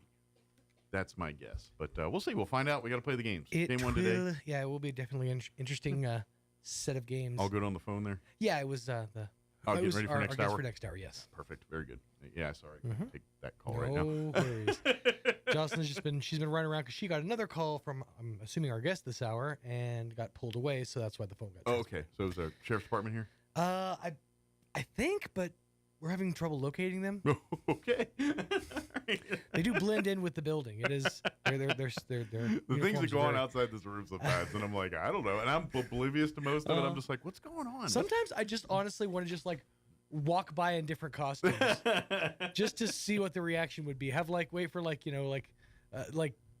Andrea or whatever to be in here, and then just walk by in like a clown costume, then back by as like a duck. Yeah, maybe I do need a window or something, but I don't want to be that guy because I didn't like that either. When pull back the curtain, when I did the Artesia morning show for 8 years down there, that studio, it's a fishbowl. It is a fishbowl. You got the glass on the street where people can look in at you, and as soon as you walk in the building, those other walls are big glass things. So if anybody that walks in the building or standing in the lobby can literally stare at you doing your show all morning. It's like that spot at Dion's where you can like walk up and watch them make the pizza. Yeah, that's basically how the Artesia studio feels. Yeah. You just walk by the streets, like, look, that's how radio gets made. Yeah, and so I want the happy medium. I don't Right. want to be the zoo exhibit, Mm-hmm. but at the same time, I kind of like knowing what's going on. I feel a little, behind the 8 ball sitting in here sometimes, and And especially with all the cameras and the TVs, Mhm. everyone can see you, but you can't see and I'm like, them. I don't know what to do with my hands. Mhm. Yeah. And like I'll never forget the worst, and I think I've told this story on the radio moons ago. Mhm. But the worst thing was back when they filmed that Roswell FM movie, right? In the radio station there, and the first couple days they were in other parts of the building, so they Mhm. didn't really mess with me. Right. But they had to film the studio scenes. Mhm. And so the main guy's studio was my studio. Right. And, of course, they completely 80s it up. They actually knocked the windows that were for folks from outside could look in. They put these giant 70s-era mustard curtains over those bad boys. and then they literally just put random equipment with knobs and bells that really did nothing. Weren't even hooked up to nothing. Right. But they just wanted more stuff around the DJ to look Sure. like he had a this lab. When now we have a board and a computer and that, but they wanted things with knobs and Right. switches. Yeah, and all this is like a cart machine, stuff like that. Yeah, and knowing how a set is, like as a working set, while you're trying to do your show, all that can be set up without interfering with your show Right. has already been set up. Right. So it's already a surreal experience for you. You're like, you feel like you should be doing like a call-in love advice show. Yeah. Well, and the weird part was the first day of filming in the studio. Right. So they put all that stuff was there. Mm-hmm. But I guess they hadn't done the lighting and all that yet. So the show would end at 10. And I'm telling you, the last 5 minutes of that show, I had every sound and lighting guy that needed to get here and do things just literally mean mugging me, staring at me through those windows the whole time. And I'm One doing guy the show. holding just a bunch of cables. Yeah. Just like, wrap Literally. it up. Tell this idiot to shut up so we can get our job done, please. And I'm like, so I'm talking, and it's like, all right, 10 o'clock. Have a great day, everybody. Turn off the mic button, and the doors open, and I haven't even got a chance to scratch or anything. I'm Right. literally just putting off the button. I'm like, as soon as I'm exhaling, show's done. I mean, they're literally, and they're putting ladders, and I almost, like, they literally don't even care I'm there. I'm like, dude, before you put that ladder up, I have to exit. Let me leave? Let me leave. So, film crews in general are just like their patience is historically known. They're super patient. Well, people. and when they worked the contract for us for them filming in there, we told them you cannot have this room until 10 a.m. But at the stroke of 10 and 00001, they it's were ours. gangbustering. Yep. Yeah, they like, no, you cannot have it. We're doing a show. Now, I am curious. This is something I've probably asked this in the past, but did you guys get access to craft services? Yes. At the very least. Yeah, that was the one perk about the whole week of what I liked. Everything Right. else was god awful. Uh-huh. I couldn't record commercial. You can't run a radio station on a movie set. It's pretty much impossible. But I ain't gonna lie. I could literally, and if you know how you know where the bank was next door to the radio station. Now it's kind of they had that drive-through area where the bank was, where you could drive through in between our building and their building. Technically, that's where craft services set up. They set up the trailer, and that dude, like, so at least 4 times a day, I'm walking over grabbing bags of chips, sodas. Yep. I didn't eat meals. Like we could go and eat the meals, but I'm like, no, I'm not doing that. I'm just gonna walk over to the junk trunk over here and grab a bunch of chips and whatnot. That's fair. And squirts and various sodas. They had a lot of sodas I never had in a long time. Yeah. Like Squirt. I love me a good squirt. I'm a huge. I actually had a good squirt yesterday. A lot of caffeine-free products that you never see very well. I didn't know they still made caffeine-free Pepsi. That's a lot to the actors' whims too. Oh, if I'm they're sure. like, sir, I only need so much caffeine throughout the day. Well, now that being said, this was a low-budget movie. Oh, of course. I mean, yes, we had some people that you have heard of on set, but by all means, this was an independent film. This was not a studio-back thing with all that other stuff. It was, but it was still just a nuts. I mean, you couldn't. Right. the whole building was just with cables and like I'd go into a studio to go work, and then I'd have to go up to go to the bathroom, and I'd come back and like 6 or 7 makeup artists have taken over, and I have to throw them out. It's like, I can't hide here. Go hide in another building. I need to do work in this building, in this room. So. The one experience I ever had on a set, what I remember was the main sponsor, like where they got the majority of the money to shoot the short, was the New Mexico Brewers company, like the New Mexico Brew Company or something. Yeah. It was the ones that do those IPAs in the bright yellow cans with the Zia on them. That was the main sponsor of this movie. So we had like 16 cases of this beer on set. For the beer pong scene that we were shooting, that was a very vital part. We had to have like crushed cans and stuff everywhere. So that was the main perk of that set, was we just got free beer all day. Pretty sure people running your equipment and all that probably don't want to be feeding them a bunch of beer all day. That might be a bad choice. And that was mostly me. After like half of one, I'm like, this is stupid. Didn't Jimmy Kimmel learn that lesson? Like when he first started this show, didn't he have an open bar? I think so. For like a week or two, Right. and that we're shutting the bar down because it got bad. Well, that was always one of my favorite parts of watching that Celebrity Game Night with Jane. Oh yeah, that was I remember that. Venture Video. They always had an open bar. It was like they'd cut to their bartender and they'd all be sitting there holding their their mixed drinks. And that was good, but I think like they literally had open bar for everybody on Kimmel like the first couple weeks, and staff, it was a problem, and they were like, all right, we got to stop it. Dude, and it quietly went away. I learned a fact yesterday about Trailer Park Boys that kind of upset me. So apparently in the entire run of the series, like the TV show, anytime weed was depicted on camera, it was usually rosemary. Okay. And they said any plants that Ricky was growing were completely legal industrial hemp plants. Yeah. Because they didn't have any weed on set. With the one exception, there was a scene where they were trying to do bottle hits, hash, bubble hash, and they couldn't get it to light right. So he's like, Ricky's like this, or characters, or the guy who plays Ricky's like, this is stupid. Why don't we just use my hash? Right. So it's the one time they actually had actual product on the set. Well, Other than that, it was even nowadays, like when they smoke cigarettes on set, they're not real cigarettes. Well, right? yeah, there's a company that makes these like herbal cigarettes, and they're like 45. I've looked them up before. They're like $45 a pack, and they're the same company that makes those Let's potato chips. Oh yeah, which is used. It's like one of the most universal. It looks like a Lay's logo, but it's a Let's. Let's. Yeah, they've used them in everything from like Community to like I think Walking Dead in a couple episodes. But if y'all ever get bored, when you watch The Big Bang Theory, just check out the drinks they're holding. That's the best one because they all look like a spray can, but it's not, and they'll say something else, or it looks like a vitamin water thing, but it's not. It's something else. One of I watched this channel on YouTube called Scott Prop and Roll. It's this guy who is he's a prop master for actual film sets, and he talks about how different things you wouldn't even think about, like a grocery bag, a brown paper grocery bag. You can't use just a regular brown paper bag because the crinkling and too much noise for sound. It would be picked up on mics.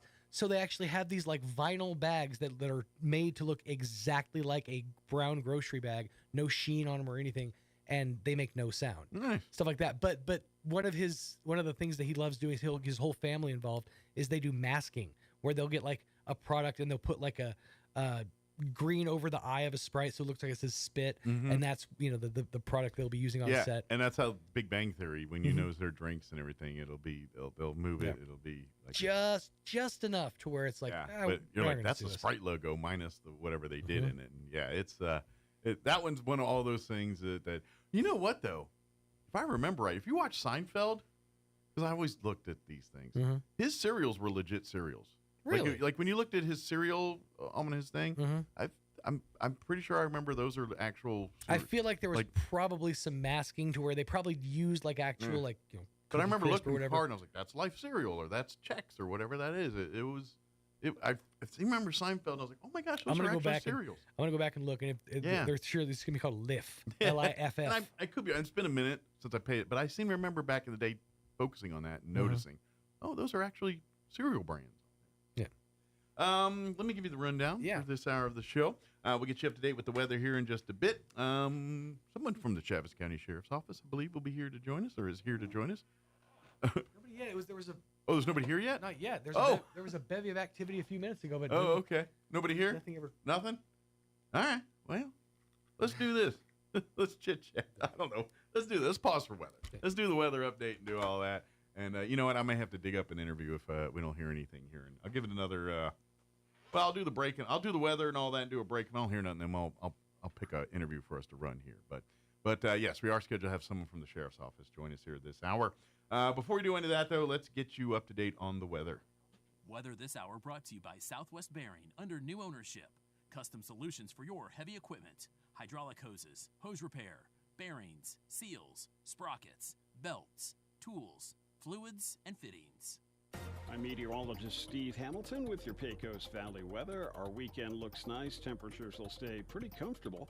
High pressure settling in for a while. Sunshine today. We're in the mid-70s. Well, the overnight hours will be clear with low 50s, warming up a few degrees on Saturday. We'll be in the upper 70s across the whole area. Sunshine and a few clouds. Clear for Saturday night and then sunny, and we're going up to about 80 on Sunday. That's your latest forecast. I'm meteorologist Steve Hamilton. Thank you, Steve. Currently, did I refresh my weather? I don't think I did. Nope, it is not fresh. Let me freshen that up for you. There you go. 58 degrees here in Roswell. Humidity is at 75%. Winds currently out of the north at 7 miles per hour. Beautiful day today. Sunny skies. High of 75. Winds will be out of the north 5 to 10 miles per hour. Tonight, clear skies. Overnight low of 50. Winds will be out of the east 5 to 10 miles per hour. For you Saturday, pretty nice day for Saturday as well. Sunny, 78 for a high. Winds out of the north at around 5 miles per hour. Tomorrow night, mostly clear with an overnight low of 51 degrees and northeast winds at around 5 miles per hour. Sunday, we're looking at sunny skies and a high of 83. Winds will be out of the southeast 5 to 10 miles per hour. And that's your transition day, Sunday. We're going to, we've been in the 70s for the last several days. Sunday will be that day we go to the 80s because next week we get hot. 96 on Monday under mostly sunny skies. 97 and breezy on Tuesday of next week. And then 91 on Wednesday and breezy, 89 on Thursday. So next week will be significantly warmer than this week. All right, it is 8:22. We're going to take a 2-minute break here, and then we will see if anybody from the Sheriff's Department comes in. If not, I will find an interview that we'll play for you here in a few. So don't go away. You're listening to Mornings with Mike Winters. Huzzah! The Lincoln Forest Renaissance to Wingfield Park in Ruidoso, May 16th through 18th. Join Oso Productions for 3 days of adventure, featuring armored combat tournaments, over 100 food and craft vendors, children's activities, and live entertainment, including the Young Dubliners on Saturday night. Sponsored by the Village of Ruidoso and Lincoln County Lodgers Tax. Fusion Medical Spa, Jack's Backstage, and Ruidoso Parks and Recreation. Tickets and details at LincolnForestRenFair.com. Injury, surgery, or illness can set you back, but you don't have to recover alone. At Artesia General Hospital, our rehabilitation services team provides physical, occupational, and speech therapy to help you regain strength, mobility, and confidence. Take the next step toward recovery. Call 575-736-8174 today to schedule an appointment and get back to living life to the fullest. Hi everyone, this is Melanie from Glenn's Furniture. I'm the third generation in this legacy that began with hard work and bold dreams. From Grandpa's footprints in the concrete to floor tiles laid in the 50s by my dad, Bill. Every detail of this building is a testament to our pride in providing quality furniture and service to you. On your quest for making your home beautiful and comfortable, come see us at Glenn's on the corner of Union and Alameda, where delivery is free since 1953. Jesus loves the little children, all the children of the world. That's a lyric from a well-known kids song. Along with Jesus Loves Me, This I Know, they are probably the first two songs many of us learned, especially if we started our life in church. Unfortunately, I'm afraid that fewer and fewer of our children today learn those songs or truly understand that Jesus loves them and that he continues to love them for their entire lives, no matter where they find themselves or no matter what they do. Wouldn't our world be a better place if every child were taught the love of God for them?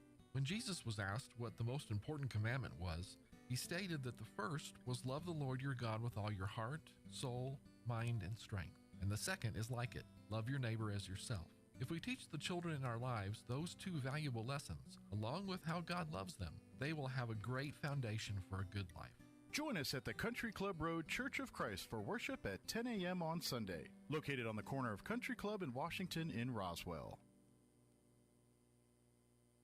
If you're missing a tooth or several teeth, a dental implant may be the ultimate solution. Implants look and feel so much like real teeth that you probably forget you have an implant. Maupin & Brown Dentistry is one of New Mexico's most experienced implant providers, with literally thousands of implant patients who are absolutely delighted with the results. Call Maupin & Brown today for an evaluation. You'll be surprised how affordable implants can be. Maupin & Brown, your choice for experienced, state-of-the-art dentistry.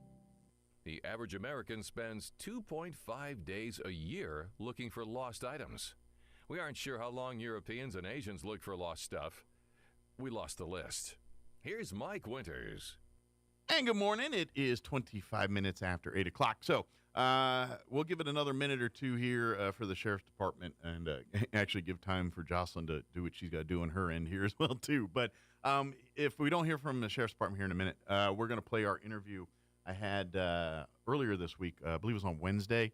Patrick Smith, scouting executive with the Conquistador Council Scouting America, joined us on the show to invite everyone out to their big Mommy and Me event, which is tomorrow on the Chavez County Courthouse lawn. Tomorrow, I believe it's either 10 at noon. I don't remember. I slept since then, but it's either 10 or noon. And but anyway, we'll tell you here in the interview. So we're going to play that here in just a minute. Do want to remind folks once again, we do have playoff baseball action for you this afternoon and tomorrow.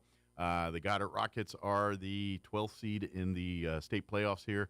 They are the first round is a best-of-3 series, and they're going to be traveling to Los Alamos to take on the 5 seed, the Los Alamos Hilltoppers. Henry Villarreal will be in Los Alamos calling that game for us. No video because it is state playoffs. We do not have rights to bring you video streaming, but we will have audio only on the video channel. So if you normally go there to do that, to watch the games, it will be there, but just audio only version. And then we will have it here for you on the radio. Again, like I said, about 4:10 should be pregame with first pitch scheduled to start at 4:30 today, assuming they're starting on time out there, which I don't see a reason why they wouldn't. We'll have that for you. And then game 2 will take place 10 a.m. tomorrow. Again, we'll have it here for you on the radio and audio only at ksvptv.com. Henry going to hang around and call that game for you, too. He's going to stay the night. And then, if necessary, game 3 will happen right after that 10 o'clock game. We'll have it all for you here on Roswell Talk FM. Okay, so earlier this week, Patrick Smith from Scouting America, the Conquistador Council, joined us, inviting folks out to their Mommy and Me event for Mother's Day. That's happening tomorrow on the Chavez County Courthouse lawn. So Patrick joined us early in the week to discuss it. Here is that interview for you. Enjoy.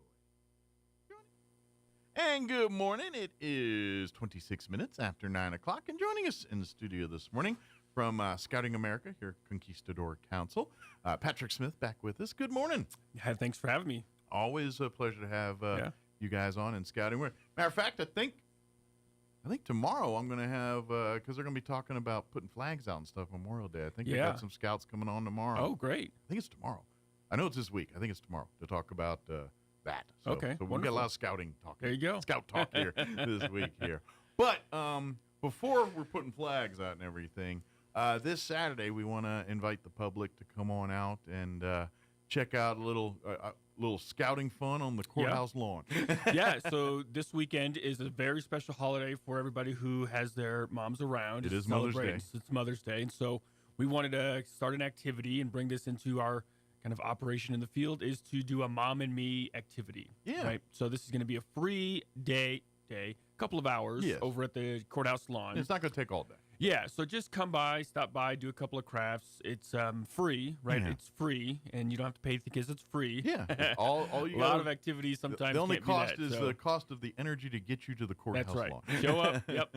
We've got some crafts. We're gonna have decorated cookie. We're gonna have some craft stick ideas and some STEM activities, and one of them will be a craft stick harmonica. Oh, cool. So that won't be great unless moms know that this is supposed to be for fun. Well, this is not to be it's too like noisy. It's a mom and child or children bonding experience. That's what it's about. So we're just trying to get the opportunity for kids to spend some time with their parents, and if mom can come out and do a couple of things with their son or daughter, great.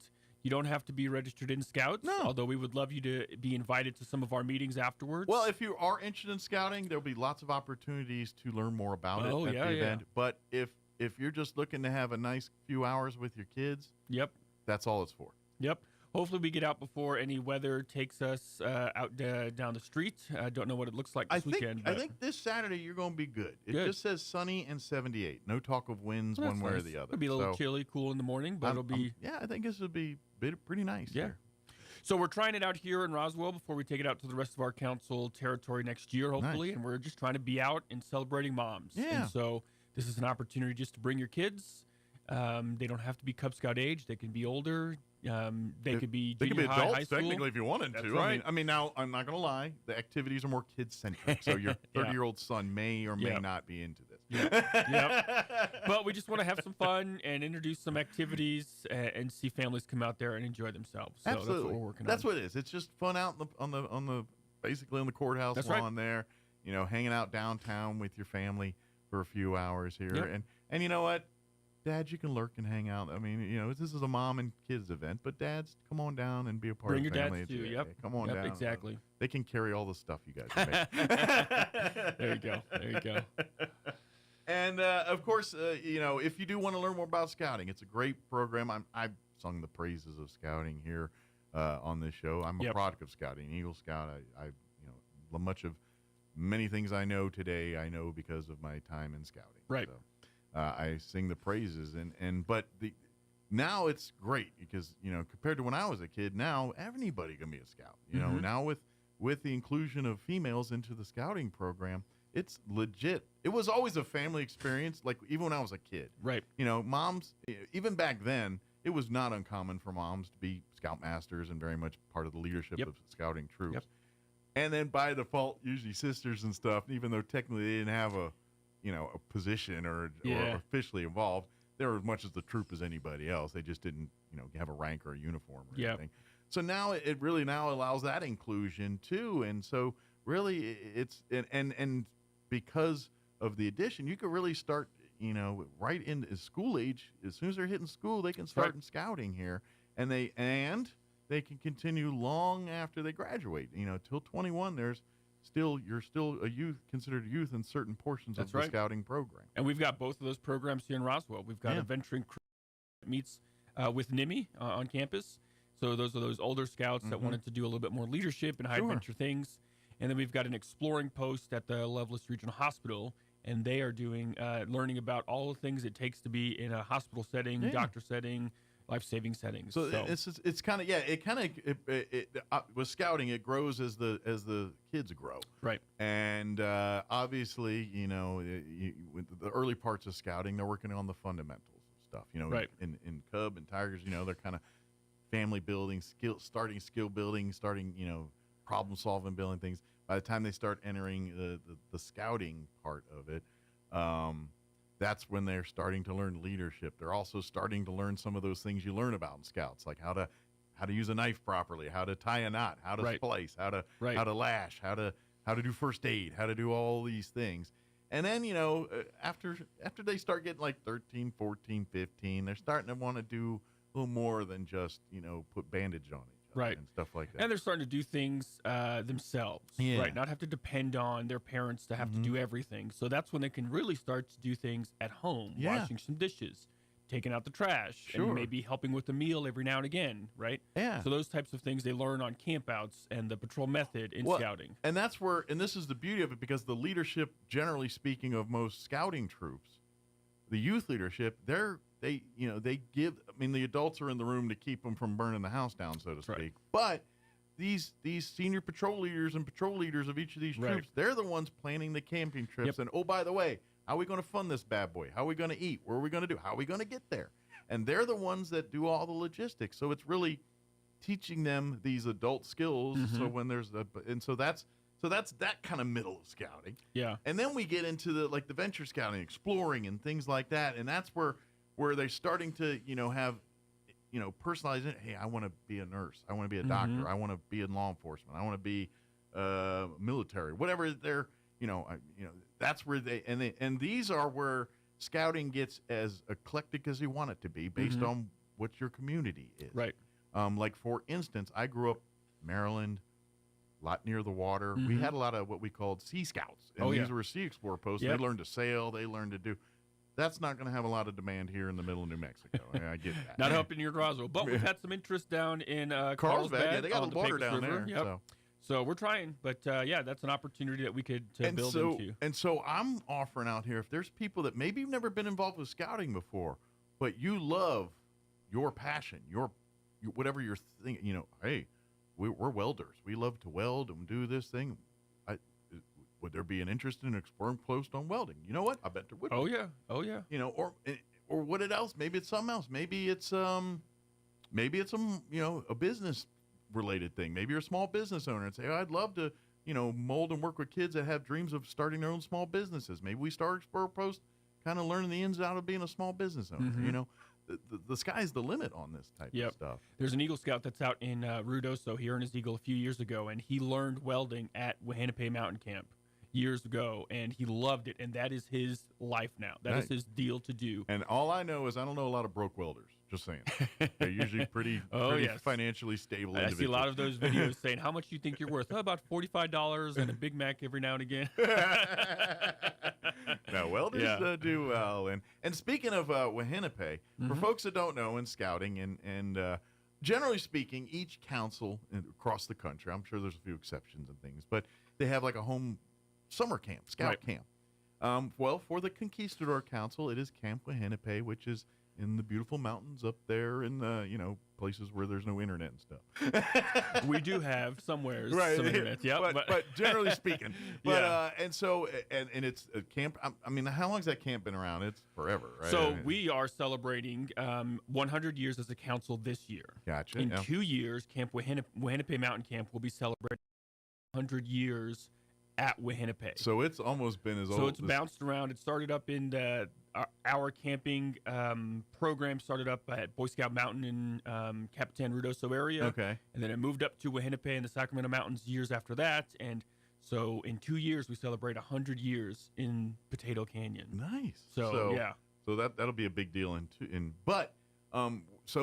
right now, this is kind of where they're gearing up for camp season, because it'll be about a month away here. The kids will start rolling into camp. Some of our staff our seasonal staff have already started meeting. We had a Scoutmaster meeting last night for the troops coming to camp. Good. Excuse me. And so our camp staff is getting geared up, and some of them will start to report at the end of this month. And then we actually have resident camping starting second week in June. Nice. Now, I did see something online the other day. I don't know if this is, but there is a few position openings for some kids that maybe want to spend the summer up in the mountains teaching. I know you got to be at least 16, I think, or older, depending on the position. I think there might be some director's positions you got to be 18 and things, but I think I saw ecology and scoutcraft. I can't remember what other positions. Yeah, so there's quite a few positions open for the younger staff members. So 16 through 18, we can have staff in training starting around 15. Gotcha. And then our director level positions, those are the ones who are the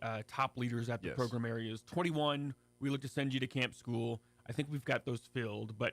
If you're interested in spending the summer with us, take a look at our website, nmscouts.org, and you could find which ones we have available. As a person that spent a few summers working at summer camp, I'm sure you probably have done it yourself. I did it as a staff member with my previous council, and it was one of my staff assignments. I was the camp director. Oh, gotcha. And it was at the camp that I grew up in, and I loved it. I could still remember the feelings I had when I was younger walking through the trails. I wish, looking back, that I was a camp staff member as a young scout. It would have been a ton of fun. It is so much fun. Some of the funnest moments of my life, I think back on, were me as working in those 3 years I worked at scout camp. It was, and I kind of varied. I kind of leader spectrum. When I was 15, 16, but when I was 18, and that's, people are like, oh, we need you. You're 18. Oh, yeah. And so that's when I started. And I served as a camp commissioner 1 year. Provisional Scoutmaster, I think that same year. Yep. Then the second year I ran shooting sports, all of us. So I had to go and get NRA certified, and do because I was 21 at that point. And then the third was program director. Nice. So I kind of was upper management the whole time I did it. But I'm telling you, it was so much fun to live. And the cool part is and it probably even more so today than even when I was the case, because you literally you're stepping back into the old world a little bit, whereas life like you know it is not. I mean, and it was way different for me because no one's like carrying smartphones and everything else, and they had one camp payphone, and that was one thing. And communications were very. It's better than today, but at camp it's still pretty primitive. But that's the beauty of it, is for the summer you're spending out there, you're not worried about what's going on the phones and what's going and you don't realize how freeing it is when your whole day is, we're going to be out here teaching kids to swim, or we're going to go on a hike, and then we're going to go and sing songs and have a campfire. I mean, when that's your day every day for a couple months, it's cathartic. I don't care what anybody says. I loved it. And if I could find a summer camp that would hire me at the salary I'm at to work at for the summer, I'd jump ship in a minute to go do it. But they don't pay they don't pay as much as a DJ. So. Yeah. Staying connected is certainly a great opportunity nowadays. But looking back then, that's one of the opportunities that I missed out on, is being up at camp for the full summer and not having to be connected with the stresses of the society, of being connected, of doing, all of that. It gets you get in a routine because it's new. You get a new batch of campers every week. Yep. So a particular camp I worked at, it was Sunday to Sunday. You're literally Sunday afternoon, the campers roll in, you're there greeting them, and then you get them settled Sunday night, and then Sunday morning, the next week, you're waking them up and sending them off to camp. Right. They're out by like 7, 8 in the morning. You usually get about 4, 6 hours to yourself, shower, go get mail or do something. And then the next batch rolls in around 1, 2 in the afternoon. And so you get into that routine. But then it's so much fun because you also make great friends. Like, you become great friends. Like, to this day, some years later, I am still friends with some of the counselors and stuff. Thank God for social media that helps with Facebook and things. But I'm still, so-and-so gets married, we're all talking. And matter of fact, one of the guys that I hung out with still to this day, I haven't seen him in years, but if we connected, we'd be hanging out like nothing. Right. He was Australian. He actually is back in Australia, but he worked at the summer camp every year, coming from Australia, and he'd go back to do his thing. Weirdly enough, his nickname was Roo, as we dumb Americans in Australia. Give him something, call him something Australian, Roo. That's what we called him. His real name was Marcus. But, but that's camp, and that's what you build, is those friendships. And I have that to this day. And half the fun too is the days off and things, because you generally don't get days off depending on departments together with friends. Right. But usually when you had that few hours in between where everyone's off for 6 hours, that's when you just had a lot of fun, and then of course, before camp even starts, and this is the fun part too as a camp counselor, I don't care what anybody says, is usually you're there a week or two before the rest of the camp, because you're the ones setting up the camp. You're the ones putting everything together. But that's also the bonding and training time for the camp. This is when the directors get to work with their staff, and especially in the and shooting sports departments, they got a lot of training, a lot of stuff to do. Not so much in the handicraft. That's a little less dangerous work over there. But unless you get a knife in your, which I just got a scar from this day from handicraft. I worked in shooting sports, no injuries there. I do have a handicraft injury I'm still holding. So maybe I'm lying a little bit, but that's also that bonding time, and that's a cool thing. And you also do unique things. Like, to this day, I look at a bowling pin, I'm like, that's hammer and tent pegs. That's what that job's for. Those are built for hammer and tent pegs, and they're called schmooze. Schmooze. Or shillelaghs, depending on the group. Some people call them shillelaghs, some called them schmooze. But that's all scout camp. I've got a picture when I was camp director to increase the fun of our scoutmasters, right? We did a belly flop competition. And so it was my idea, so I thought, well, maybe just I'll be in the first round. And I loved it so much. And so we did we did spins and we did backflops. Those hurt, by the way, backflops. Don't ever do them because you can't control where in your back. I feel like it hurts more than a belly. You don't have a whole lot of cushion back there. So That's right. There's usually most of us. Yeah. Not all. Backflops are not fun at all. Imagine. So don't think that that's going to win you any points. But I have one belly flop picture of me going, spread eagle, right? And I've got a cape back behind me because we did some theme the week before, and I thought, wouldn't this be cool to have a picture? Of course it Every would. time I see that picture, I always think about that song by Fun. Tonight. Just in slow motion, right? Right. But that happened at the summer camp. Exactly. Just a belly flop competition. That creates it. So. And certainly as a camper, you get those, but I'm telling you, as a staff member, it's a whole summer of that. Oh, yeah. And it is so much fun. So I'm telling you, if you're any 16-year-olds out there, or 17, 18-year-olds that are looking for something to do this summer, I'm telling you, a summer at camp, and if you're involved in scouting, it does help. It does help. But to be honest, if you know a lot about nature and stuff and things, we need ecological. And it's literally you're teaching kids, you're learning about nature. You're teaching merit badges, and that's what they teach these kids merit. So when they go to aquatics, they're teaching them swimming and life saving and canoeing, rowing, depending on the different. They go into scoutcraft. That's the area where they're all those things we're talking about. Lashings and knot tyings. Cooking, building camping, camp gadgets. Oh yeah, all that. Learning the camping lifestyle and scout lifestyle. That's Scoutcraft. The nature area is teaching all the ecological stuff, environmental science. Yep. Anything with the animals and the wildlife. That's where they're going on there. And then of course the shooting sports. That's where archery, rifle, shotgun, BB guns for the the Cubs and younger scouters. Yep. That's where all that's going on. And then now this wasn't around when I was in camp, but now they have like technology center in there, so they can teach more modern stuff for them. That was no existent when I went to scout camp, but this is Scouts new. This is the new scouting where, we also didn't have a lot of things back then. We didn't have the need for a technology center because technology consisted of one payphone. Yep. And there was one computer in the camp, and there's no internet hooked up to it. It was basically just to keep troop sheets, the actual paperwork and clerkings of running a camp. Because somebody's got to eat, and they got to monitor that. And that's camp. That's what it is. And depending on how you do camp, and then because with Wahinape, is it dining hall style or is that campsite cooking? How do they do that? No, it's dining hall. Yep. So we have you come to the dining hall 3 meals a day, and there's a rotation in there. There's a format, and everybody pitches in and does something. Yeah. So it's kind of, and it's neat, and again, that's like if you don't know songs, you learn the songs at the dining hall. Oh, the songs. When I was at when I went to my Philmont experience, and so that was my first summer camp of the year, and then I went to another one the day afterwards. I had time for a load of laundry and to get on a train, and I was out to Arizona. But I went to Philmont, and our troop did this at our summer camp. Was we mooed every time that we got milk from the milk machine. Ah, nice. Paying respects and homage to the cow that, right? Yeah. And so just a little quirkiness. And so we had our summer camp at Gorham Scout Ranch up north.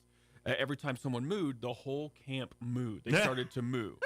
I brought that back as a camp director. And so the kids, every time I went to the milk machine, they would start saying, oh, Patrick's going up there. Get ready. What kind of mooing he's going to do? So they started to moo before me. But back to Philmont. When I did that at Philmont, it was a huge dining hall because they have hundreds and hundreds of campers coming in, pit stopping, going to the trail. Yep. And me and my my camp buddy from my troop, we had the dining hall hearing us move from the other side, and they were like, "What in the world? What are you doing in here?" Yeah. So that would have, that would have been a bucket list thing to work at Philmont for a summer. Yeah, that would be fun because that's the scout camp of all scout camps. That's high adventure, which you're not going to be ready for at 8. But when your kid gets about 14, 15, 16, they're going to be ready to tackle Philmont here. So, which, and this is again another part that I don't think folks here in town realize, or anyone in New Mexico, most people. You have Scouting America's premier high adventure camp right in New Mexico. Yep. There are other high adventure camps, and they're good camps. They ain't Philmont. Right. Philmont is the 1 seed. It is the granddaddy of scout camps. It is, which it's a cool history with the Phillips 66 family, and they're donating the land and all that. Right. And Villa Philmonte, which you can go tour out there and all that. It's a really cool story. But it is sacred land for scouting, and in Cimarron, New Mexico area, and it's been, I don't know how long they've had it, but I see that they had their 50th anniversary when I went. So what they're about they've got to be close to 75. 80 I think they had their 75 some years ago, a few years ago. Yeah. But I went to Philmont their 50th anniversary. Oh, that's wonderful. And so my Philmont patch is the 50th. Yeah. And by the way, it's really hard to get a replacement Philmont patch. It's legit hard. Yeah. Do you have your Philmont crew picture? I don't. Oh, if you can remember the summer. And you know what? Because they have a repository of that online. I know. And I don't remember the exact. And I spent hours. I have too. And I'm like, is it June? It was this year, and I'm looking through all. And there's the deal. Like Patrick was saying, that the Chow Hall, there's literally thousands of kids that are going through every summer. Oh, yeah. And I'm like, I know went through in June of like 88, 89 or whatever, but I don't remember the week. And so literally, even narrowing it down to a month is still hours of search. And so I started to, and then I lost, and then but yeah, I need to go. Yeah, I've lost my picture. I don't have that picture. And I did legit try to look for it, and no dice yet. I tried to look a couple of times, but I did eventually find it, and I sent one to my buddy for his birthday. I have it in my office, and you wouldn't. I mean, you could appreciate this because we were both fellow wonderful on tops. I wasn't bald when I was a young kid. What was I, 17, 16, nor 17? was I, by the way. And so I asked people all the time, can you find me on the picture? Well, that's not, no. They're all wrong. Yeah. Every one of them gets it wrong. Well, and here's the thing, too, is especially when you're looking at hundreds of those pictures, we all kind of look the same. Because you're usually in the sun and you're wearing a hat. Oh, yeah, everybody looks like this. And to be honest, it's hard to see faces and things on sometimes. I'm like, that kind of looks like a guy I knew, but I don't see anyone who looks like me in that one. So, so it's harder. But because you're either, I can't remember if I caught us going on the trail or coming back on those pictures. They got us going the day we were going. That was one of our first things. I feel like that maybe that's how they did it too. I think because I'm thinking you're probably not as fresh coming back because you ain't. Because literally, Philmont is different. It's low impact camping. You ain't seeing toothpaste, deodorant, or really a shower for your entire trek out there. That's just because it's dangerous. That's you're dealing with bears and things, and the last thing you want to do is put a bunch of things that make you smell pleasant out there. Everything goes in bear bags. Yep. Everything. It's low impact camping. You leave no trace. There's nights where, by the way, your base camp meal and please visit the ice cream thing. That's your last meal. That is that is not food. You have to add water to make it look like food. That's your last meal until you come back off the trail like that. Occasionally, depending on certain outposts, you might come across a place where you could get a soda or they've got some interesting camps in the back country. Or if you hit one that they might make you a home cooked meal somewhere. Or something but short of that, you're eating dehydrated food. Yep. So that was it. And I know I'm getting stories here, but I come from Maryland to go to Philmont, so it was a 3-day bus trip for us to and fro. On the way back, they hit some smorgasbord in I think Oklahoma. That night, first night coming back home, and I ate so much. Like I literally threw up in the restaurant. Yeah. Turned around and had dessert. Like I was like that. I was some room. I was a teenage boy, and nowadays I'd die if I did that. But back then, you're a teenage boy, you're indestructible. And I was like, I'm literally going to eat this place till it closes, and I tried really hard. Right. But that's scouting. So I know I got way off track here. No, that's fine. But the big thing is this Saturday, come on out, Mommy and Me Day here with Scouting America. It's going to be here on the Chavez County Courthouse lawn. Yep. What time is it starting? We'll be there 10 to 12. 10 to noon. Come and there's going to be crafts and arts and crafts and booths and activities. It's really geared for a Mother's Day thing where mom can come with her children. They can work on some projects, do some things. Maybe the kids can make mom some sweet Mother's Day mementos and stuff that she's going to hold over you 30 years from now and say, remember when you made me this? That thing. Those kind of things. Creating those memories and creating those moments. It's completely free. Yep. Doesn't cost anything. Don't need to pre-register anything. Just roll on in beginning at 10 a.m. If you would like more information about scouting and all the programmings that and different levels and different things that we were just Patrick and I are kind of reminiscing over our own personal careers, there'll be plenty of people that can help you navigate that, but please don't feel obligated. Don't feel like, oh, this is just going to be a propaganda event for scouting. Well, yes, it is, but it's not forceful. It's not in your face. All we want to do is make sure you have a fun experience with your kids on Saturday. Yep. We want to help celebrate moms. Moms have been a part of scouting since day one. Yeah. Den moms, cub moms. So we just want to be there to help celebrate and create some crafts and some memories. I've got some family coming in town from Amarillo, and I'm going to invite the girls out to come out and have some fun so my little daughter can be there, and so it'll be a good time. It's going to be fun. Bring the whole family out. It's it is a mom and me event, but dads and everybody, come on out. Family's welcome. Come bring the family. Come experience some family moments out on the courthouse lawn.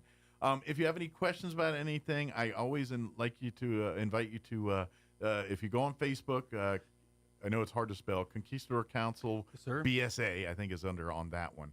If you type that into Facebook, wherever that's the Facebook page. Like and follow. If you have questions, you can always shoot there. You're always more than welcome to come to the scouting headquarters there on Aspen, and the scout shop's there too. If you want to see scouting memorabilia shop, if you're interested in scouting and want to pick up uniforms, that's where you can get it all. It's all right there. And of course, find out ways to get involved in scouting. If you want to learn more about it, come by the office there, and they'll be happy to put you in touch with a pack or troop near you. Yep. Good deal. Did anything we missed, Patrick? Nope, that's everything. Just wanted to come and celebrate for moms this weekend, and we've got some activity. And if you're interested in joining Cub Scouts, we have a couple of getting to be active packs getting going for the summer. So come and see us. They're growing. Packs are growing. Things are growing. If you're looking for an opportunity to expose your children to a whole world of just really setting them up for the future. I mean, if you take full advantage of the scouting program, which I recommend you do, they're going to see things, do things, and experience things that they would never normally get to do in other platforms. Right. Guarantee that. Oh, yeah. Thank you, Patrick. Thank you. All right, it is 9:55. Let us pause for news, Hannity, and sports. And let's see, that might kick me off the radio. Prevention from DNV Healthcare USA. DNV Healthcare is a nationally recognized accrediting body. The 3-year certification is valid through 2028. The CIP designation demonstrates that AGH has met or exceeded national benchmarks in infection control, emergency preparedness, risk mitigation, and related policies and procedures. The program includes standards from the Centers for Disease Control and Prevention and the World Health Organization. Health officials now confirming the first measles case in Curry County.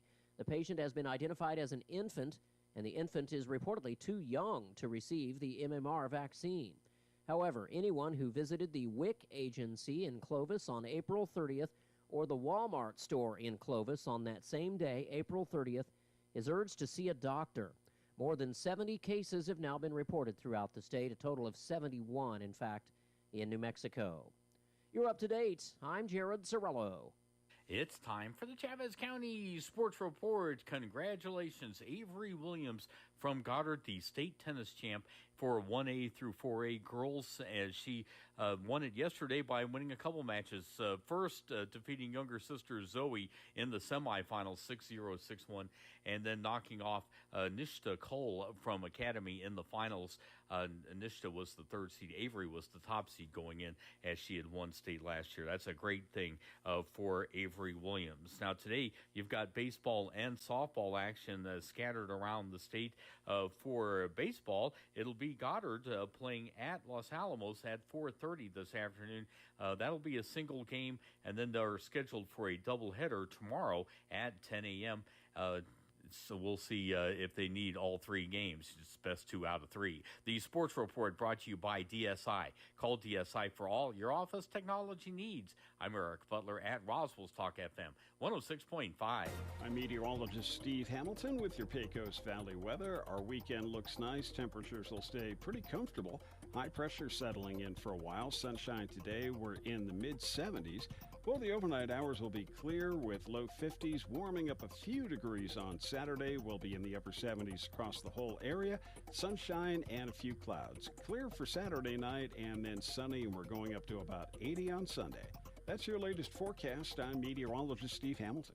Are you ready to succeed? At ENMU Roswell, they cater to your educational needs. Their dedicated facilities and faculties provide you with an exceptional learning experience. From academic programs to behavioral sciences, business, health education, or technical education, ENMU Roswell offers a wide variety of certifications and degree programs designed to take your education and experience to the next level. Register now on campus or online at roswell.enmu.edu. Eastern New Mexico University, Roswell. Success starts here. Breaking news this hour at townhall.com. I'm Bob Agnew in Washington. Retired Supreme Court Justice David H. Souter has died at the age of 85. The ascetic bachelor and New Hampshire Republican became a darling of liberals during his nearly 20 years on the bench. He was nominated to the court in 1990 by then-President George H.W. Bush. A remarkable judge of keen intellect and the highest ability, one whose scholarly commitment to the law and whose wealth of experience mark him of first rank. Judge David Souter of the United States Court of Appeals for the First Circuit. Souter retired from the court in June of 2009. The court says he died on Thursday at his home in New Hampshire. President Trump wanted what he called a big, beautiful bill. Now House Republicans are having to take some of the shine away from it, as Bernie Bennett reports. GOP leaders signaled Thursday that they're scaling back their tax-cutting ambitions after running into difficulty making deep spending cuts and facing stern warnings from Republican deficit hawks who are threatening to vote against President Trump's sprawling mega bill. On the chopping block could be a litany of Mr. Trump's demands, including a permanent extension of the tax cuts passed during his first term. That is Bernie Bennett reporting. Roman Catholic cardinals elected the first U.S.-born pope yesterday. Chicago-born missionary Robert Prevost has taken the name of Leo XIV. As the bells of St. Peter's rang out, tens of thousands of people began surging towards the square, some of them running. All attention then shifted away from that chimney to the balcony of the basilica itself. But it was another hour before the crowd knew which one of the cardinals had been chosen. And even when they saw the man who'd taken the name Leo XIV step out, very few seemed to realize he was an American. When they did, those who had come from the U.S. were shocked and delighted. Others all over the world are still taking it all in. And that report from the BBC's Sarah Rainsford. More on these stories at townhall.com. Financing a home, especially in today's market. Everybody wants cheap airfare, but where do you find it? You call low-cost airlines. Their prices are direct from the airlines, and they're so low you can't find these fares published anywhere. They specialize in cheap flights, discount hotel rooms, cheap car rental rates, and great package deals anywhere around the world. Wherever you want to go, they can help you get there cheaply and with a best price guarantee. If you want the lowest prices on your airline tickets or other travel services, call now. That's right, call. That's the only way to get these rates. Experts are standing by 24/7 to get you the cheapest airfare and hotel rates available. So don't wait. Call right now for the lowest travel prices anywhere and for great last-minute travel deals, too. Call 866-755-5300. That's 866-755-5300. Again, that's 866-755-5300. Call us right now. Your temporary halt in fighting between Ukraine and Russia has already suffered a major setback. Russia and Ukraine both reported attacks on their forces on the first day of a 72-hour ceasefire. The halt in fighting was called by Russian President Vladimir Putin to mark the anniversary of the World War II victory with a parade in Moscow. Russian bombs struck the northeast Sumy region in Ukraine in the opening hours of the ceasefire, killing at least one civilian. Ukrainian emergency personnel searched through debris in Sumy as firefighters attempted to put out the remains of a blaze ignited by the strike. I'm Karen Shamas. The founder and former CEO of the cryptocurrency lending platform Celsius Network has been sentenced to 12 years in prison. U.S. District Judge John Cuttle imposed the sentence on 60-year-old Alexander Mashinsky on Thursday, calling his crimes extremely serious. Breaking news and analysis at townhall.com. A new government study takes a closer look, in the most comprehensive one so far, at early onset types of cancer. This is defined as cancer diagnosed before age 50. The findings published in the journal Cancer Discovery. Scientists looked at data that included more than 2 million cancers diagnosed in people aged 15 to 49. They found the largest increases in early onset cancers were in breast, colorectal, kidney, and uterine cancers. About 63% of the early onset cancers were among women. Explanations will take more research, but the rise in obesity is one leading theory. John Scott reporting. The nation's infant mortality rate dropped last year after 2 years of hovering at a late pandemic plateau. Some experts think one reason for the drop could be a vaccination campaign against respiratory syncytial virus, or RSV. It is a common cause of cold-like symptoms, which can be harmful for infants. More of these stories at townhall.com.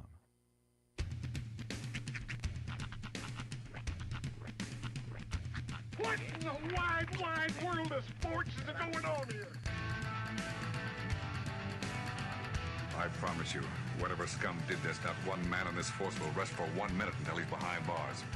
Now let's grab a bite to eat. Yeah, come on. I feel the hot wind on my shoulder and the touch of a world that is older. I hit the switch and check the number. I leave it on and then I slumber. I hear the rhythm ringing through it. Flamenco guitar and cumbia music. I hear the talking of the DJ. The Travelician, what does he say? I'm on a Mexican radio. I'm on a Mexican radio.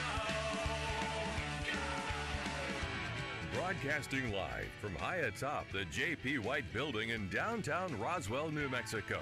It's Mornings with Mike Winters on 106.5 Roswell's Talk FM. Is that what I sound like when I talk? Now, here's your host, Mike Winters. And good morning. It is 6 minutes after 9 o'clock. Welcome to hour number 3. Grace Inviernos. Of Mornings with Mike Winters, right here on 106.5 Roswell's Talk FM. Happy Friday. Ah, yes. We made it to Friday. Did indeed. And weather's nice.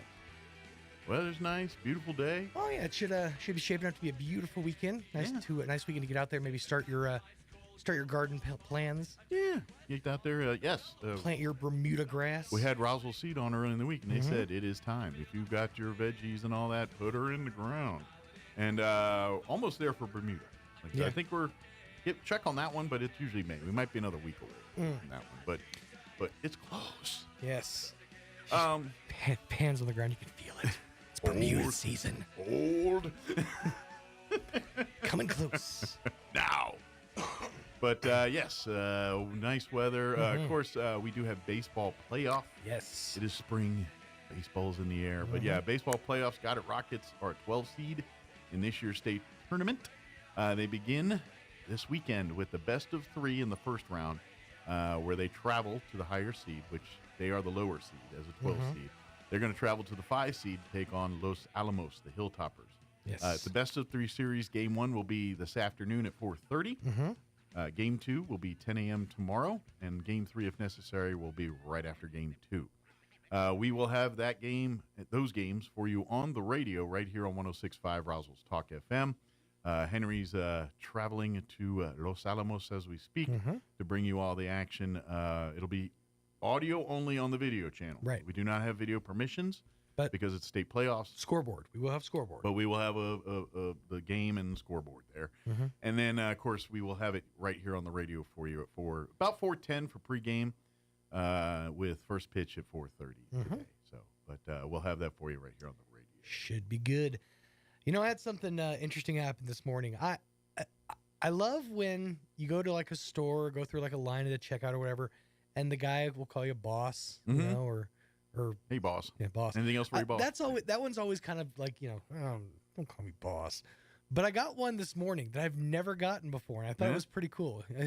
I was checking out grabbing a soda from the local corner store, and he goes, "Anything else for you this morning, Captain?" Captain. I'm like, "Ooh, Captain." Now, did he say Captain or he said Captain? You know, okay, he didn't go like Captain. No, Captain. I would have noted, but yeah, he said Captain. Okay. Anything else, Captain?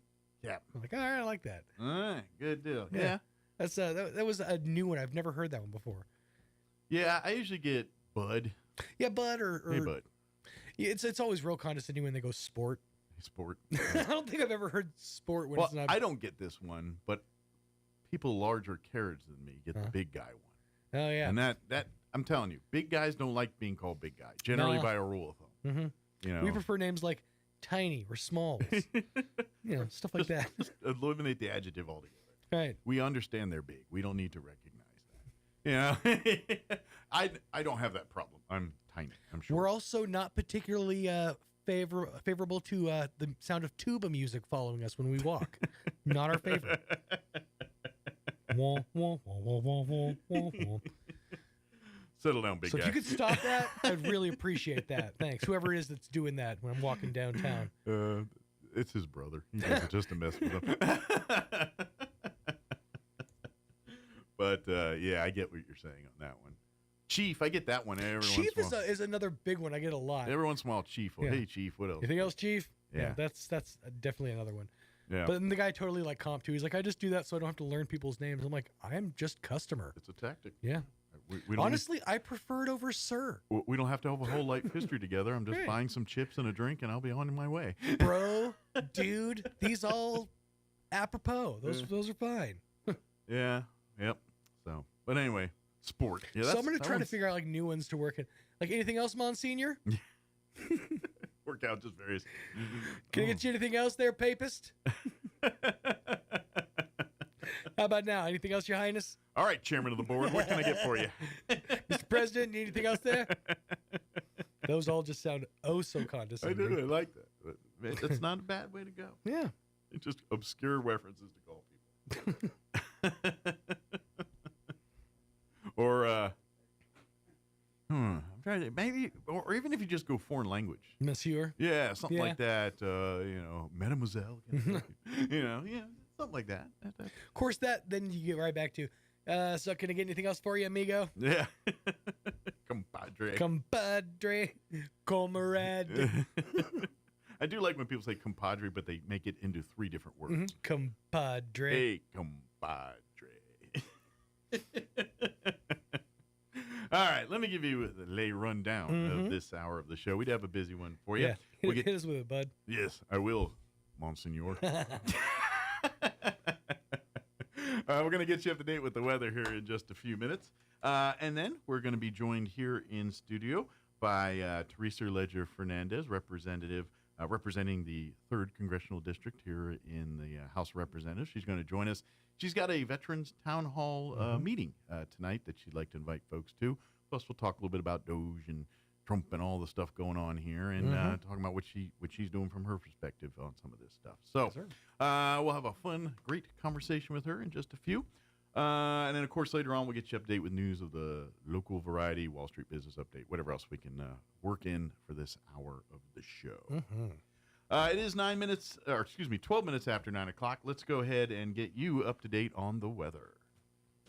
I'm meteorologist Steve Hamilton with your Pecos Valley weather. Our weekend looks nice. Temperatures will stay pretty comfortable.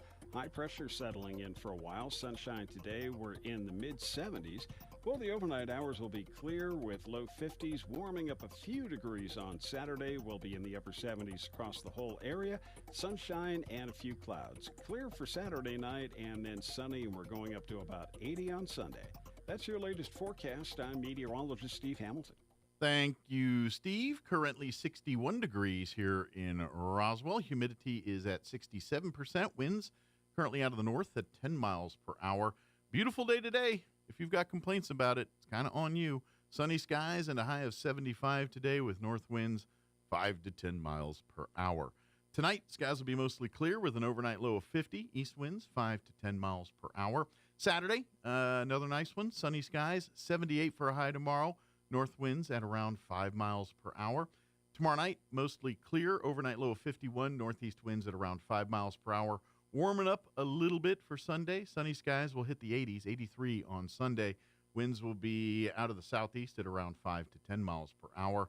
Sunday night, clear. Overnight low of 51. And then next week, bust out the shorts and the cooler gear because the 70s of which you enjoyed this week will not be the case next week. We're starting out Monday, sunny and 96. Tuesday, sunny, breezy and 97. Sunny and 91 on Wednesday, and by Thursday of next week, we dip into 89 territory. So enjoy your weekend and cooler temps now because next week it'll be a little bit warmer. More what you're used to here in Roswell, New Mexico. that was your spring. You just had it. I think next week we start New Mexico summer. All right, it is 14 minutes after 9 o'clock. Let's do this. Let's pause for a quick commercial break, and then on the other side here, we'll be joined by Representative Teresa Ledger Fernandez. Don't go away. You're listening to Mornings with Mike Winters. Picture this. Jesus You're loves behind the wheel. Good morning. How are you doing? Good. Picture this. You're behind the wheel of a John Deere compact tractor. You're effortlessly breaking ground, moving piles of rocks just by moving a lever, and enjoying the sun as you clear brush across your pasture. We could keep trying to put you in the moment, but to really understand what this feels like, you just have to get in the seat. Yeah, and this Stop is by kind of Pecos Valley Equipment in Artesia Like I always tell and people. Roswell, or visit us online at pecosvalleyequipment.com. Jesus loves the little children, all the children of the world. That's a lyric from a well-known kids song. Along with Jesus Loves Me, This I Know, they are probably the first two songs many of us learned, especially if we started our life in church. Unfortunately, I'm afraid that fewer and fewer of our children today learn those songs or truly understand that Jesus loves them and that he continues to love them for their entire lives, no matter where they find themselves or no matter what they do. Wouldn't our world be a better place if every child were taught the love of God for them? When Jesus was asked what the most important commandment was, he stated that the first was love the Lord your God with all your heart, soul, mind, and strength. And the second is like it, love your neighbor as yourself.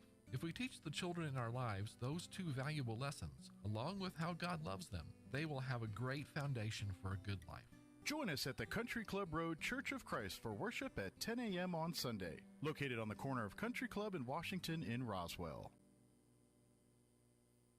Have you experienced the Valley Cafe yet? It's much more than lunch or dinner. It's an experience. Chef Anthony Noble is a nominated Chef of the Year and manager with a 4.9 out of 5 kitchen cleanliness rating and a 4.8 out of 5 most love rating. It's time for you to experience the difference that so many others already have at the Valley Cafe. Visit for lunch or dinner at 801 West Brasher, the orange building across from Church on the Move in Roswell, and save the Valley Cafe in your contacts. 575-755-EATS, 575-755-3287. Don't forget, we can cater your event too, and a portion of our proceeds go to the Dream Center in Roswell. Here's a Mornings with Mike Winters fun fact. Astronauts are not allowed to eat beans before they go into space because passing wind in a spacesuit damages them. The suits for the astronauts. Here's Mike Winters. And good morning. It is 17 minutes after 9 o'clock, and joining us in studio this morning, we're pleased to welcome back Teresa Ledger Fernandez, representative representing the New Mexico's 3rd Congressional District here in Congress. Good morning, ma'am. Thank you for joining us again. Good morning, Mike, and good morning to everybody out here. I flew in last night to the Roswell Airport. I loved being able to do that. And boy, your arms were tired. No, I'm just kidding. No, but it is wonderful to be able to fly from D.C. straight to Roswell. And as you know, it's going to get exciting around here with the National Championship air races now coming here. And so, we're starting to try to put our party dress on and try to get things. I'm not going to lie, we're going to be overwhelmed this year, but we'll get through it. Well, it is wonderful. I did, my office did provide a bit of assistance. You guys did it all, so, but we were very happy to provide some assistance with that. And, I had planned to come here for the air races when we had the disaster last time, and instead I was here to deal with the flooding and I will be doing that. I'll be going back to some of the places that I visited, on the days here. after the flooding. Well, I'm hoping that you're going to see much improvement between the last time you were here. I think there's going to be some good before and after. I mean, the muck. Yes. My heart broke when I walked into so many of those homes and the way that muck just grabbed you. Well, it was weird because this is the stuff we always see on TV. You never see it in your own backyard. And when literally 2 blocks from here, we're watching vehicles float down the street, things like that. And we're still reeling from that. So, yes, I know technically FEMA's not boots on the ground here anymore, but they're still handling, like if folks are in the system, they're still processing and doing all that stuff. So if you haven't heard anything in a while, but you're still, please don't hesitate to reach out. I always want to invite, before we talk about everything here, 211 is your operated by the Chavez County Health Council. It's also turned in during the flooding as your one-stop shop if you have questions about that stuff. So if anybody has any questions about getting in touch with FEMA, here locally, 211 is probably your best resource right now. And I would also add that I always talk about my office having a big can of WD-40. Okay. And what we try to do is unstick things over at the federal agencies. So, and we do a lot of that with regards to FEMA because, as you know, sadly, I have a lot of emergencies in my district. Well, New Mexico, we seem to gravitate towards fires and hurricanes, or not hurricanes, but not yet, given time. Right. The other stuff. So reach out to my district office if things aren't taking long, because we will. If you are hitting some hang-ups or something like that. we will make a call for you. We will try to unstick it. You know, that is our job. We have a big can of WD-40. It used to be really effective. Before, it's not as effective because there aren't as many people on the other side answering the phone. Well, things have changed. The administration, Yeah, but right now I think that it was worrisome. People reach out to me because they just fired the head of FEMA, and because he said we need FEMA. And I think Roswell is an example of that. Is FEMA is just there to give a hands up. It's not going to replace everything, but it's there when the disaster overwhelms the local and state. Exactly, Yeah. That's what it says, and I think that's what we had here in Roswell.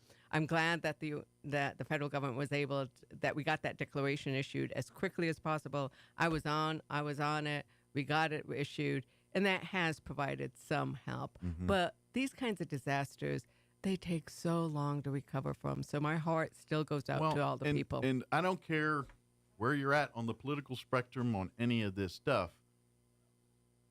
By nature, government work like this is glacial. Mm-hmm. By design, because there's so many opportunities for mismanagement and unsavory things to happen that by design it's slow. The theory is it's going to be slower, but we're going to get it right.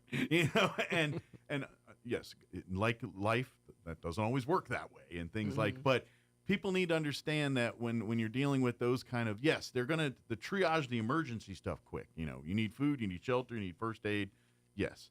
But when it comes to getting homes replaced and things like that, it takes time. It takes, there isn't just somebody sitting there ready to cut checks and say, oh, you need 10 grand, here you go. Or you need $1 million, here you go. It doesn't work that way. We have to vet. We have to make sure, because unfortunately, people take advantage of situations like this. And for every one of us that are legitimately having issues and needs, there are other people that see this as an opportunity.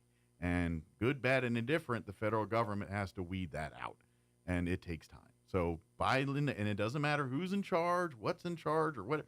These things take time. And so people need to understand that stuff. So I get it. You get frustrated. And then, like I said, if you are having things that seem to be above that scope, reach out to your, and of course, Roswell's one of those weird things. If Teresa's not your representative, then one's from 1 or 2, because we kind of got them all here, right? In this area. I know. When they first did the redistricting, I heard people going, "What did they do?" And it's like, you know what? You now have 3 people who will pick up your call, take advantage of it. And the other thing is, we all work very well together. And which is how it should be in New Mexico. I work in an incredible bipartisan fashion. Everywhere I go, I always try to meet with local leaders. And in many parts of my district, they are Republican local elected leaders, and that's great. That's kind of a uniqueness with this last redistricting here is like, yes, because your district, yes, you have people in Albuquerque, you have people down here, and let's face it, this geographically, Southeast has been generally conservative and things like it. So by and large, or by default, you've picked up people that necessarily may have not agreed with you on things by coming down to this area. And so as representatives, that's where that yes, by the end of the day, you're a Democrat, and by and large, you believe in Democrat principles and values. Well, let me tell you what I believe in. But, as I say, there's the but, and that's where I'm going to take over. So what I believe in is, and I think, and when I meet with members of the other party, I often say we believe in the same thing. Right. Right. Like, everybody, when I go and speak at a local school, we want our children to learn. We want our children to be able to get great jobs and to have a future and have a life and be able to buy a house and have health care and be able to retire in dignity. We all want the same thing at the end of the day. We want the same things. We might have different ideas of how to get there. Absolutely. But when I respect the fact that that is my goal and I have ideas about how to get there, but I also respect that that is your goal as well. We can then say there might be areas in which we don't agree, but there are the goal of creating a thriving community. I want Roswell to be a thriving community. I want to help the mayor and the town figure out how do we do everything we can to that amazing resource you have at the airport. And you're doing that, and you're looking at how I have a lot of work that I do around housing. How can I make sure that I can help on the housing issues? How can I make sure that I can, in other parts of my district, not so much here because you have water, sometimes too much, but many parts of my district don't have any water. On the eastern part, I have brought hundreds of millions of dollars to make sure they have a water system up in Clovis and Portales. And it's one of those things you think, it's like, look, this is 2025. You know, we can get data instantly anywhere in the planet.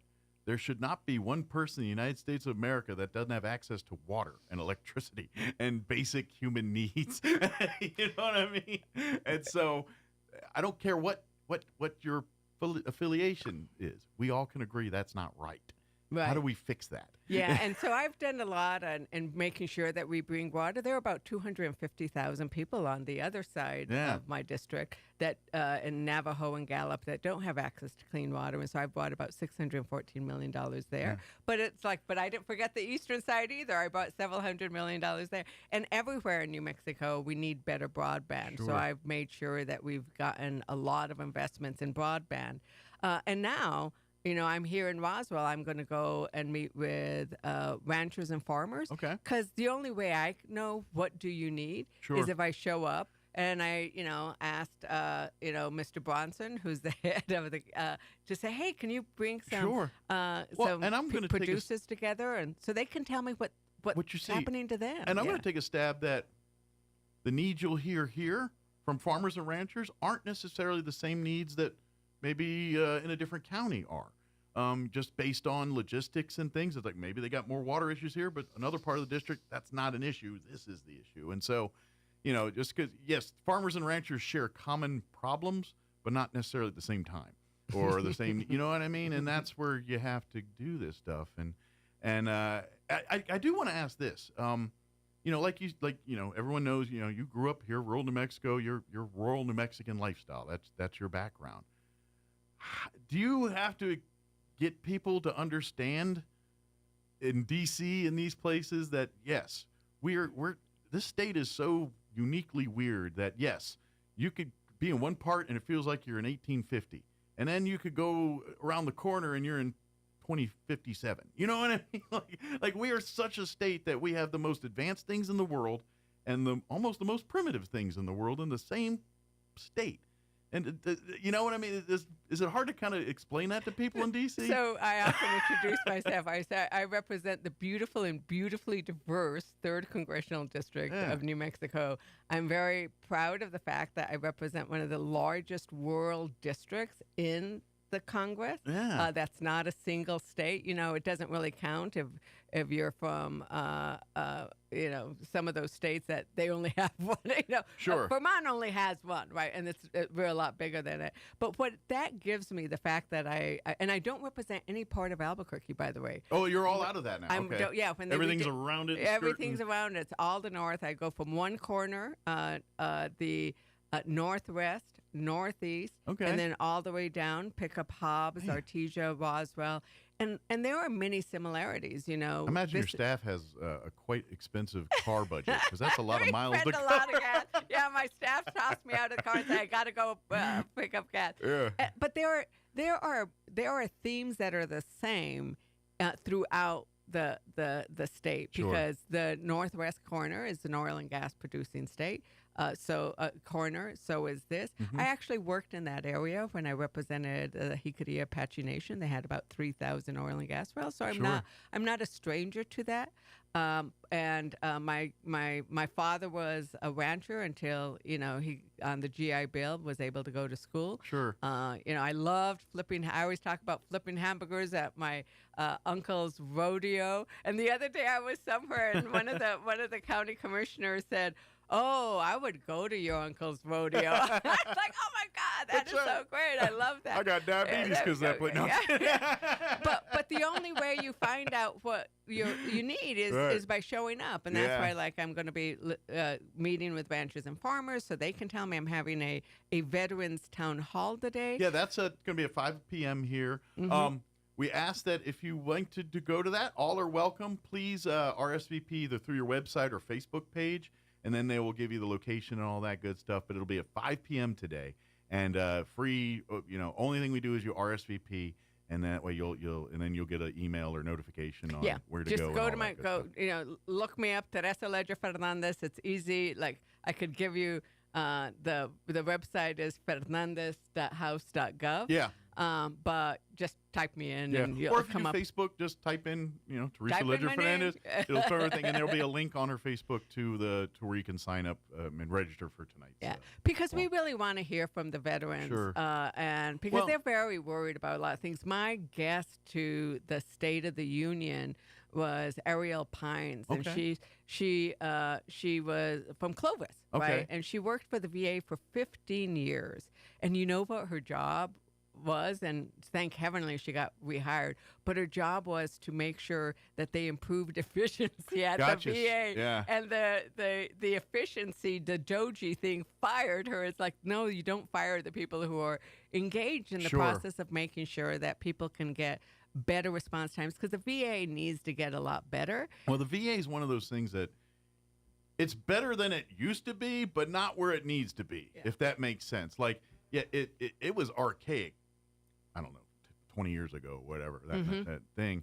And yes, improvements have been made, but it's not where it needs to be. And so this is an opportunity for veterans to express to you their personal issues. I'm going to take a stab. There's probably a few topics that you want to cover with them and get their thoughts on and stuff. Right. Well, we do know that many veterans are very worried about the cuts, because even though VA is not where it needs to be, the way to solve it isn't to get rid of a whole bunch of people. You can't just. They don't have enough people answering the phone. Sure. And that's why they have to call us, right? Because they don't have people answering the phone. So we called VA and said, "How come you're not responding? To Joe Silva, who's trying to get his benefits." Turn the burners up on him a little bit. Yeah. Well, but what you don't do is then fire the people who are answering the phone. You don't fire the people who are trying to get it more efficient. You don't fire the doctors. Sure. Right? And let's talk, because obviously when we talk about, the cuts and Doge and all this stuff here.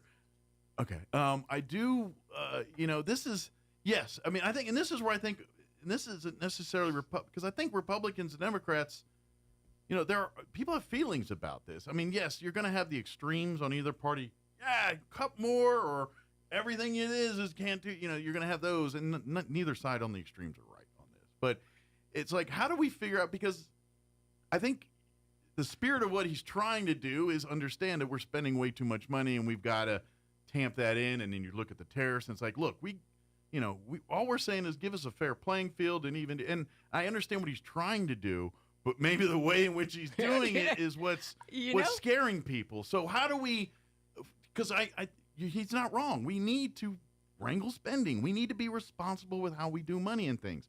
But like you said, we can't just throw everything out and say we're going to cut everybody, fire it, and then we'll bring back what we need to. It's too complex to do that. So, how do we kind of achieve it? What are your thoughts on this? So there was an interesting thing, because under Bill Clinton, he actually tasked Al Gore with reducing government and making it more efficient. Sure. And what he went about and did was get a bunch of people together, people look at the organizations, and nobody remembers how much money they saved, billions of dollars, cut the federal workforce significantly, But nobody remembers that because it was done quietly and efficiently and looked at, had people like Ariel Pines whose job was, how do we make this more efficient?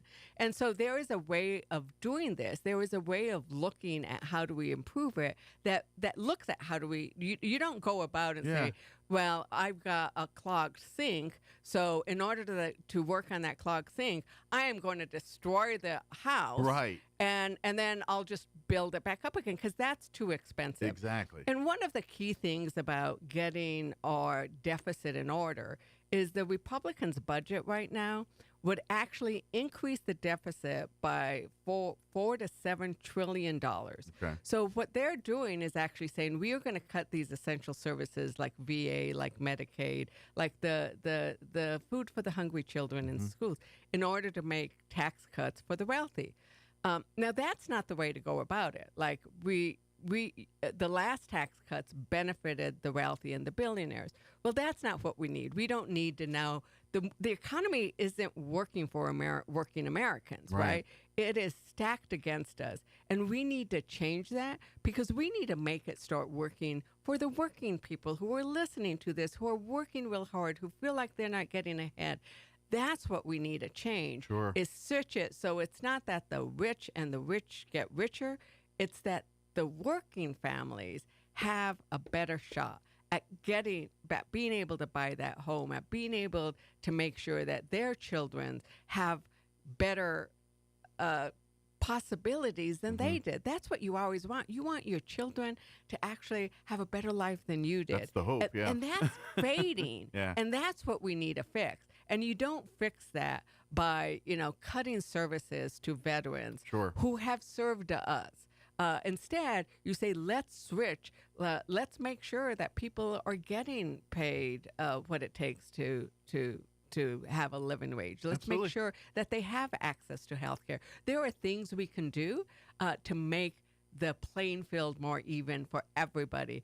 And sadly, what we are seeing now is that they came in saying, we are going to lower costs, we are going to pay attention to you. And right now, the only people they're paying attention to is the billionaires. That's who they have up there. Musk represents basically who's up there working. Sure. And I think that's what we need to change. Well, and this is, and I know you've got to go, so I don't want to go here too far, but to continue that thought, and this is where, and this is where I think we as a society have gotten so mad at each other about R's and D's, and we're almost losing the point where we can't have a rational conversation anymore. And it's like, no, if you think this, you're evil. You know what I mean? We're getting into that world, and this is where I love having this conversation with you. Is like, look, what Trump's doing. There's even Republicans are saying this is crazy. This is, and this is where I always feel this is why balance is key. Mm-hmm. If you have the same amount of Democrats and Republicans in the room, that's generally when the best decisions come out. When you have spirited, actual debate on issues, and I feel like a lot of what we're dealing with here, it could be solved if we start with everybody.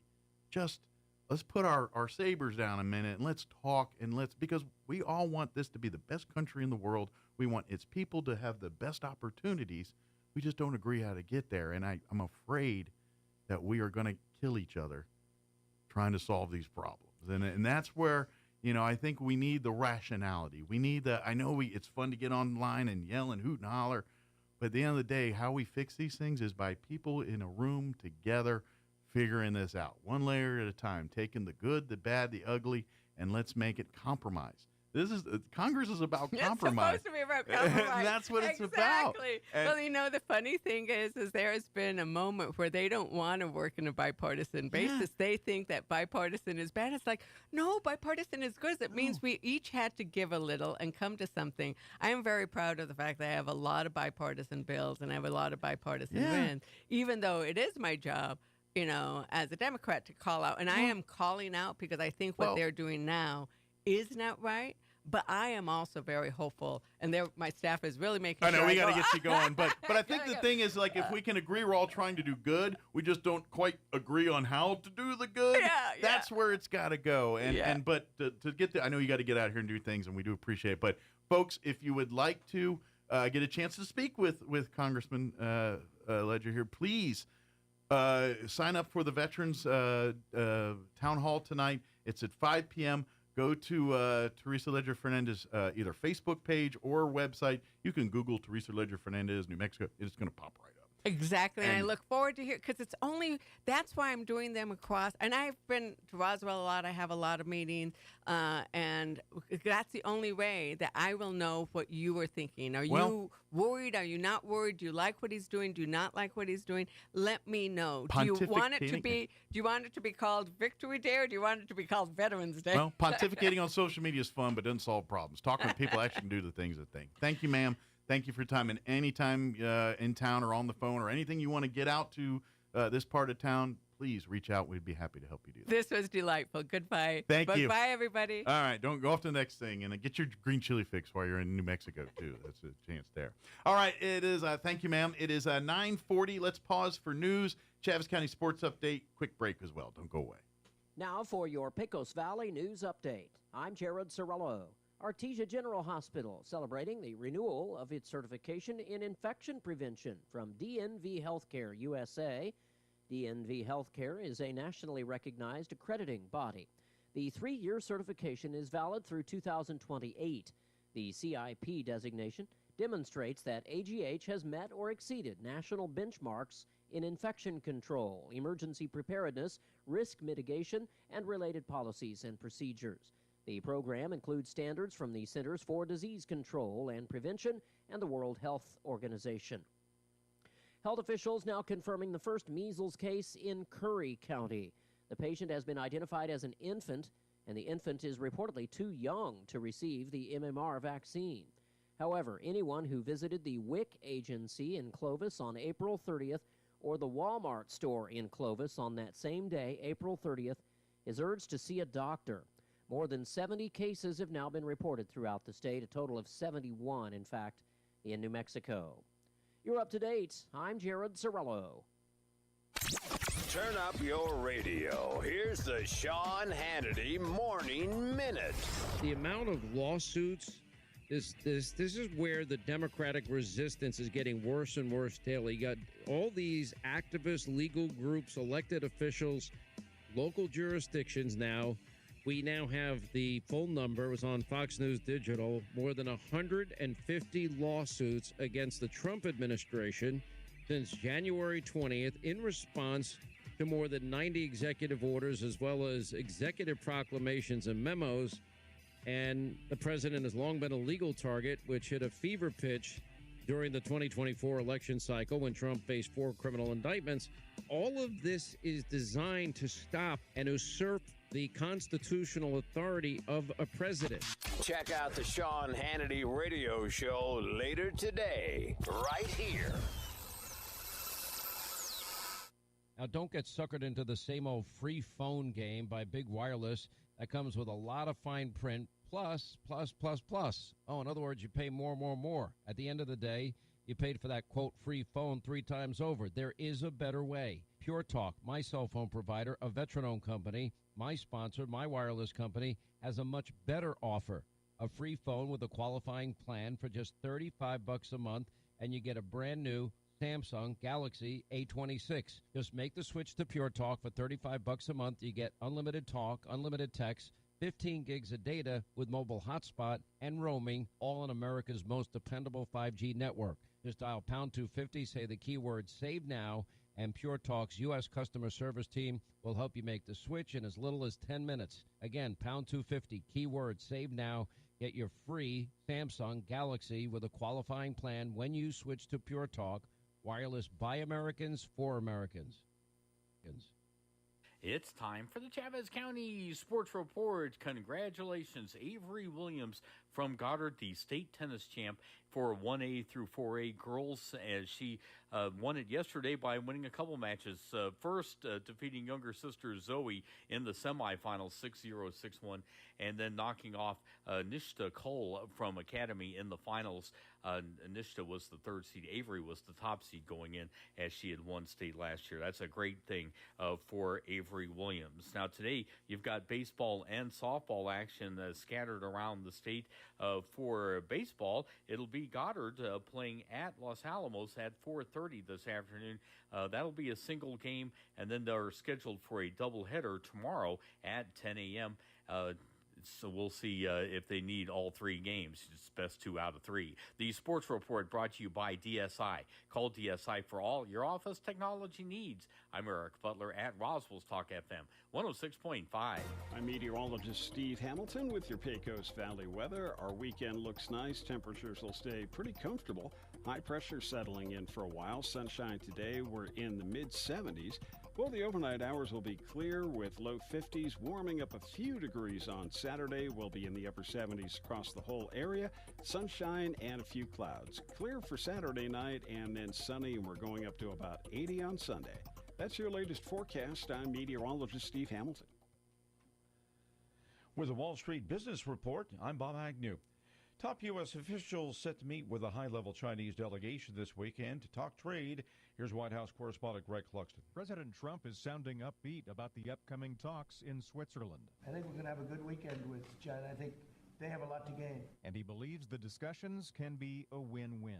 I think it's going to be very good for both countries. The president has imposed a 145% tariff on China, leading to a trade confrontation between the world's 2 largest economies. Greg Clugston, the White House. GOP leaders signaled on Thursday they're scaling back their tax-cutting ambitions after running into strong headwinds, some coming from within their own party, and that resistance putting at risk a permanent extension of the Trump tax cuts and other components that he promised on the campaign trail, including exempting taxes on tips. For the Wall Street Business Report, I'm Bob Agnew. A bedroom is a quiet escape where I go for peace and comfort.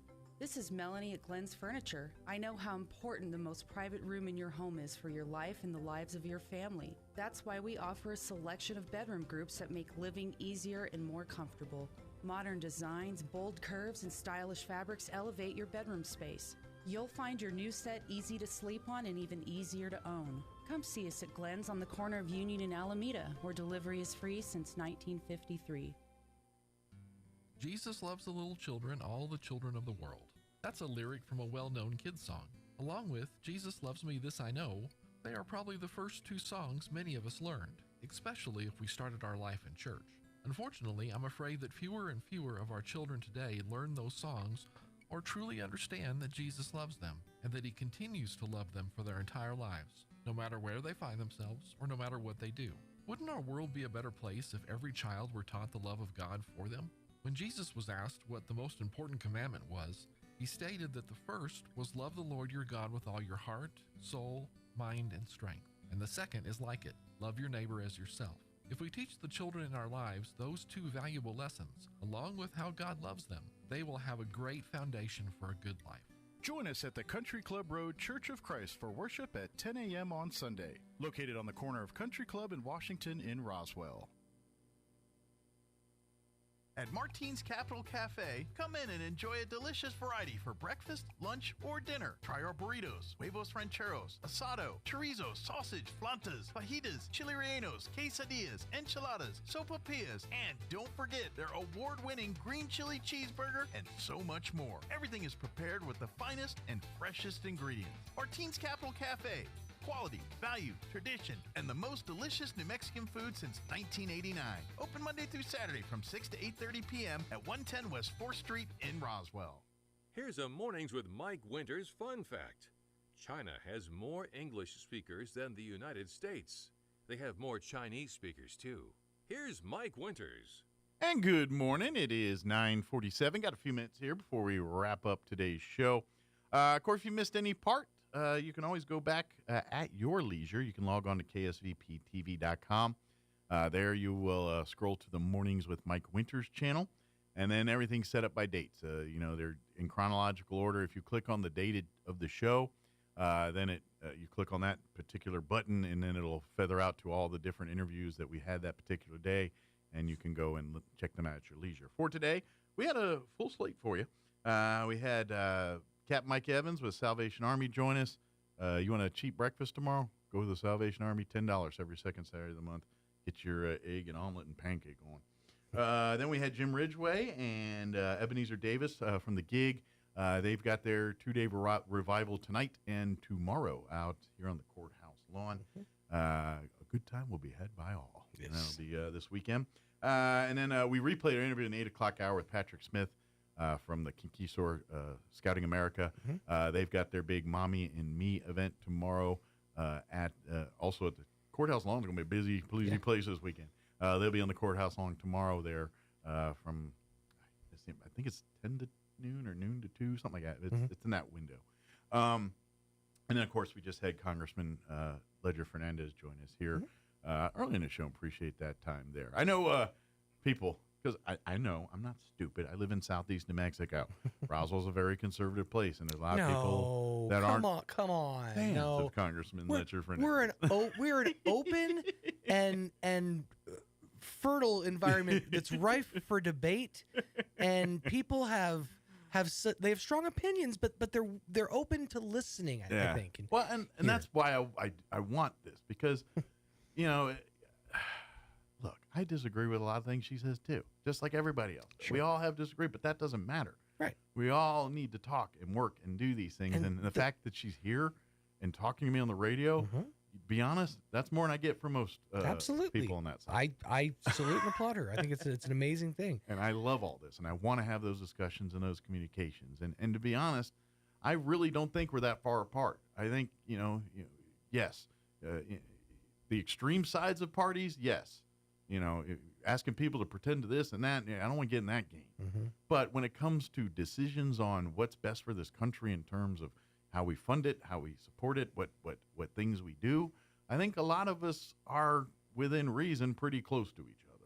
Sure. We want the best for everybody. We want, the dollar amounts and who goes where. I got to be honest. I personally, I'm a libertarian guy. I'm not officially, because I was raised Southern Baptist, so I don't know. But I'm very minimal government. Government needs to be there to do the things they need to do, but when it comes to your life decisions on how you do things and what you do, it ain't none of the government's business about that stuff, the way I see it. I understand that we can't live in a world, and government does help, and I'm for certain programs and certain things to a point. I'm not happy about the fraud, waste, and abuse of these things, and I understand the Trump stuff, and yeah, there's a deep corner of me. It's like, burn it all down. Yeah, I love all that. Yeah, there's a part of me that was secretly Nero, just wants to learn how to play fiddle so I can watch it all burn. But the grown man side of me says we can't do it that way. Right. And so I think like what Trump's trying to do with the tariffs and the Doge stuff, I think we all agree something like that needs to be done. I just think maybe we need more of a scalpel instead of a stick of dynamite. Right. I think that's been the crux of the argument that I've witnessed, at least, is okay, sure, there's things that need to be done. Yeah. But if you go at it with a hatchet, you're chopping off vital portions of society. Yeah. Now, part of me understands that I don't know what I don't know, and maybe within this stuff is where the fraud, waste, and abuse is going. And that's where I don't know, and I'm not an expert. But you know what? Neither is anybody else in the room. Yeah, and that's really what it comes down to is I avoid debate, especially around here, because it tends to feel less like debate and more like an argument. And that's where I get upset. Look, I get it. What you're I'd saying. love to have a debate. I just don't want to get into an argument. Yeah. With Well, you. that's people. That's what happens and things. And I ain't gonna lie. I'm a bit of it. I'm very conservative on some things, and other things I'm liberal on. I just because, and this is the part. I don't think I'm that weird. I think I'm weird if I say it, because that's not fun. Because as soon as you say you're any I know rhino, dino, anything like that, you're a pariah, right. and you're and I ain't gonna lie. I'm kind of a rhino a little bit. I mean, and I know people are, oh, I knew it. Okay. I'm just saying. I got my foot in the door, right? I'm just saying I'm willing to listen to everybody if there's good ideas. And if that makes me a rhino, so be it. Call me what you want. I don't, and that's the way I look at these things. And I think most Americans are like that. I mean, the loud ones that disagree, they're the ones we hear all the time. They're the ones that are on the social media spouting their mental health. And that's where I'm almost, some of these folks, I'm thinking you've done cheese slipped off your cracker. And I don't care what side of the fence it is. When you start getting vitriolly mad on social media about something, even if I understand why you're mad, come on. No, when that happens, you've lost control. you've lost the ability. And I get it feels good, and trust me, I'm a victim of my own. I'm telling you, I'm preaching to y'all. I have the same problem myself. I will sit here and go off on a rant about the dumbest things. Same. So I am no better, and I'm not. But I'm just saying, and I see it myself, and I'm saying we all need to see it in each other. Right. For you going back crap crazy in a store because you didn't get the Bente size, that's a problem. You got 2 pumps instead of 3 or whatever got your hang up on. Speaking of, if I may derail the conversation, just please do. I'm momentarily. I feel the need to talk about it, but quite frankly, I don't want to talk about it. Your mention of pumps reminded me. Yeah. There's a new trend that is sweeping the nation right now, and everybody's been raving about it and saying it's the greatest thing ever. I've yet to try it. It's called Cotton Candy Sprite. Okay, what you do, you go up to your local McDonald's. Okay. You ask for a large Sprite with 3 pumps of French vanilla. Sounds disgusting. Sounds like diabetes in a cup. Sounds revolting. But apparently people say it tastes just like cotton candy. Who's the people finding these things out? TikTok. Honestly. There's just dudes who have way too much time on their hands. They go to places, they're like, let's combine that and that, and we're going to make it a trend. Because I've had people follow me before, so I get to rule and say what the thing is. We were getting some really bad food combos for people looking for $10. We had a golden age. We hit a golden age. I'm waiting for it to hit the wall, like where people are just enough's enough. Well, pretty soon, the new food hacks are going to be just how to make traditional recipes. Right. It's just, today we're making pasta bolognese. It's like, wait, what's the hack? It's like, no, we're just going to make some pasta. You mentioned that, and this kind of goes in what you're saying. Just pull back the curtain. I've been talking about this for days. They're probably tired of me talking about it around here. But y'all might know I'm a huge Metallica fan. They're my band and everything. Well, Virginia Tech, they have a tradition where their football team, where they do Enter Sandman every time that the team comes out, and the whole place goes crazy, and it's gotten on social media as a whole thing and all that. Well, Metallica did a concert 2 nights ago in Blacksburg, Virginia, in the Virginia Tech Stadium, and they did a whole thing, and of course, by the way, they did register on the Richter scale. Yeah, that's pretty awesome. When they did their concert, it just blew Did up you and it was feel crazy. that? Yeah, that was Metallica. That was metal you just felt. Yeah, but the part that got me was, I'm like watching all the videos online and, trying to, do what I do because I'm a fan. I'm a fan and I do fanatical things with that. Sure. And, but anyway, I was noticing the comments.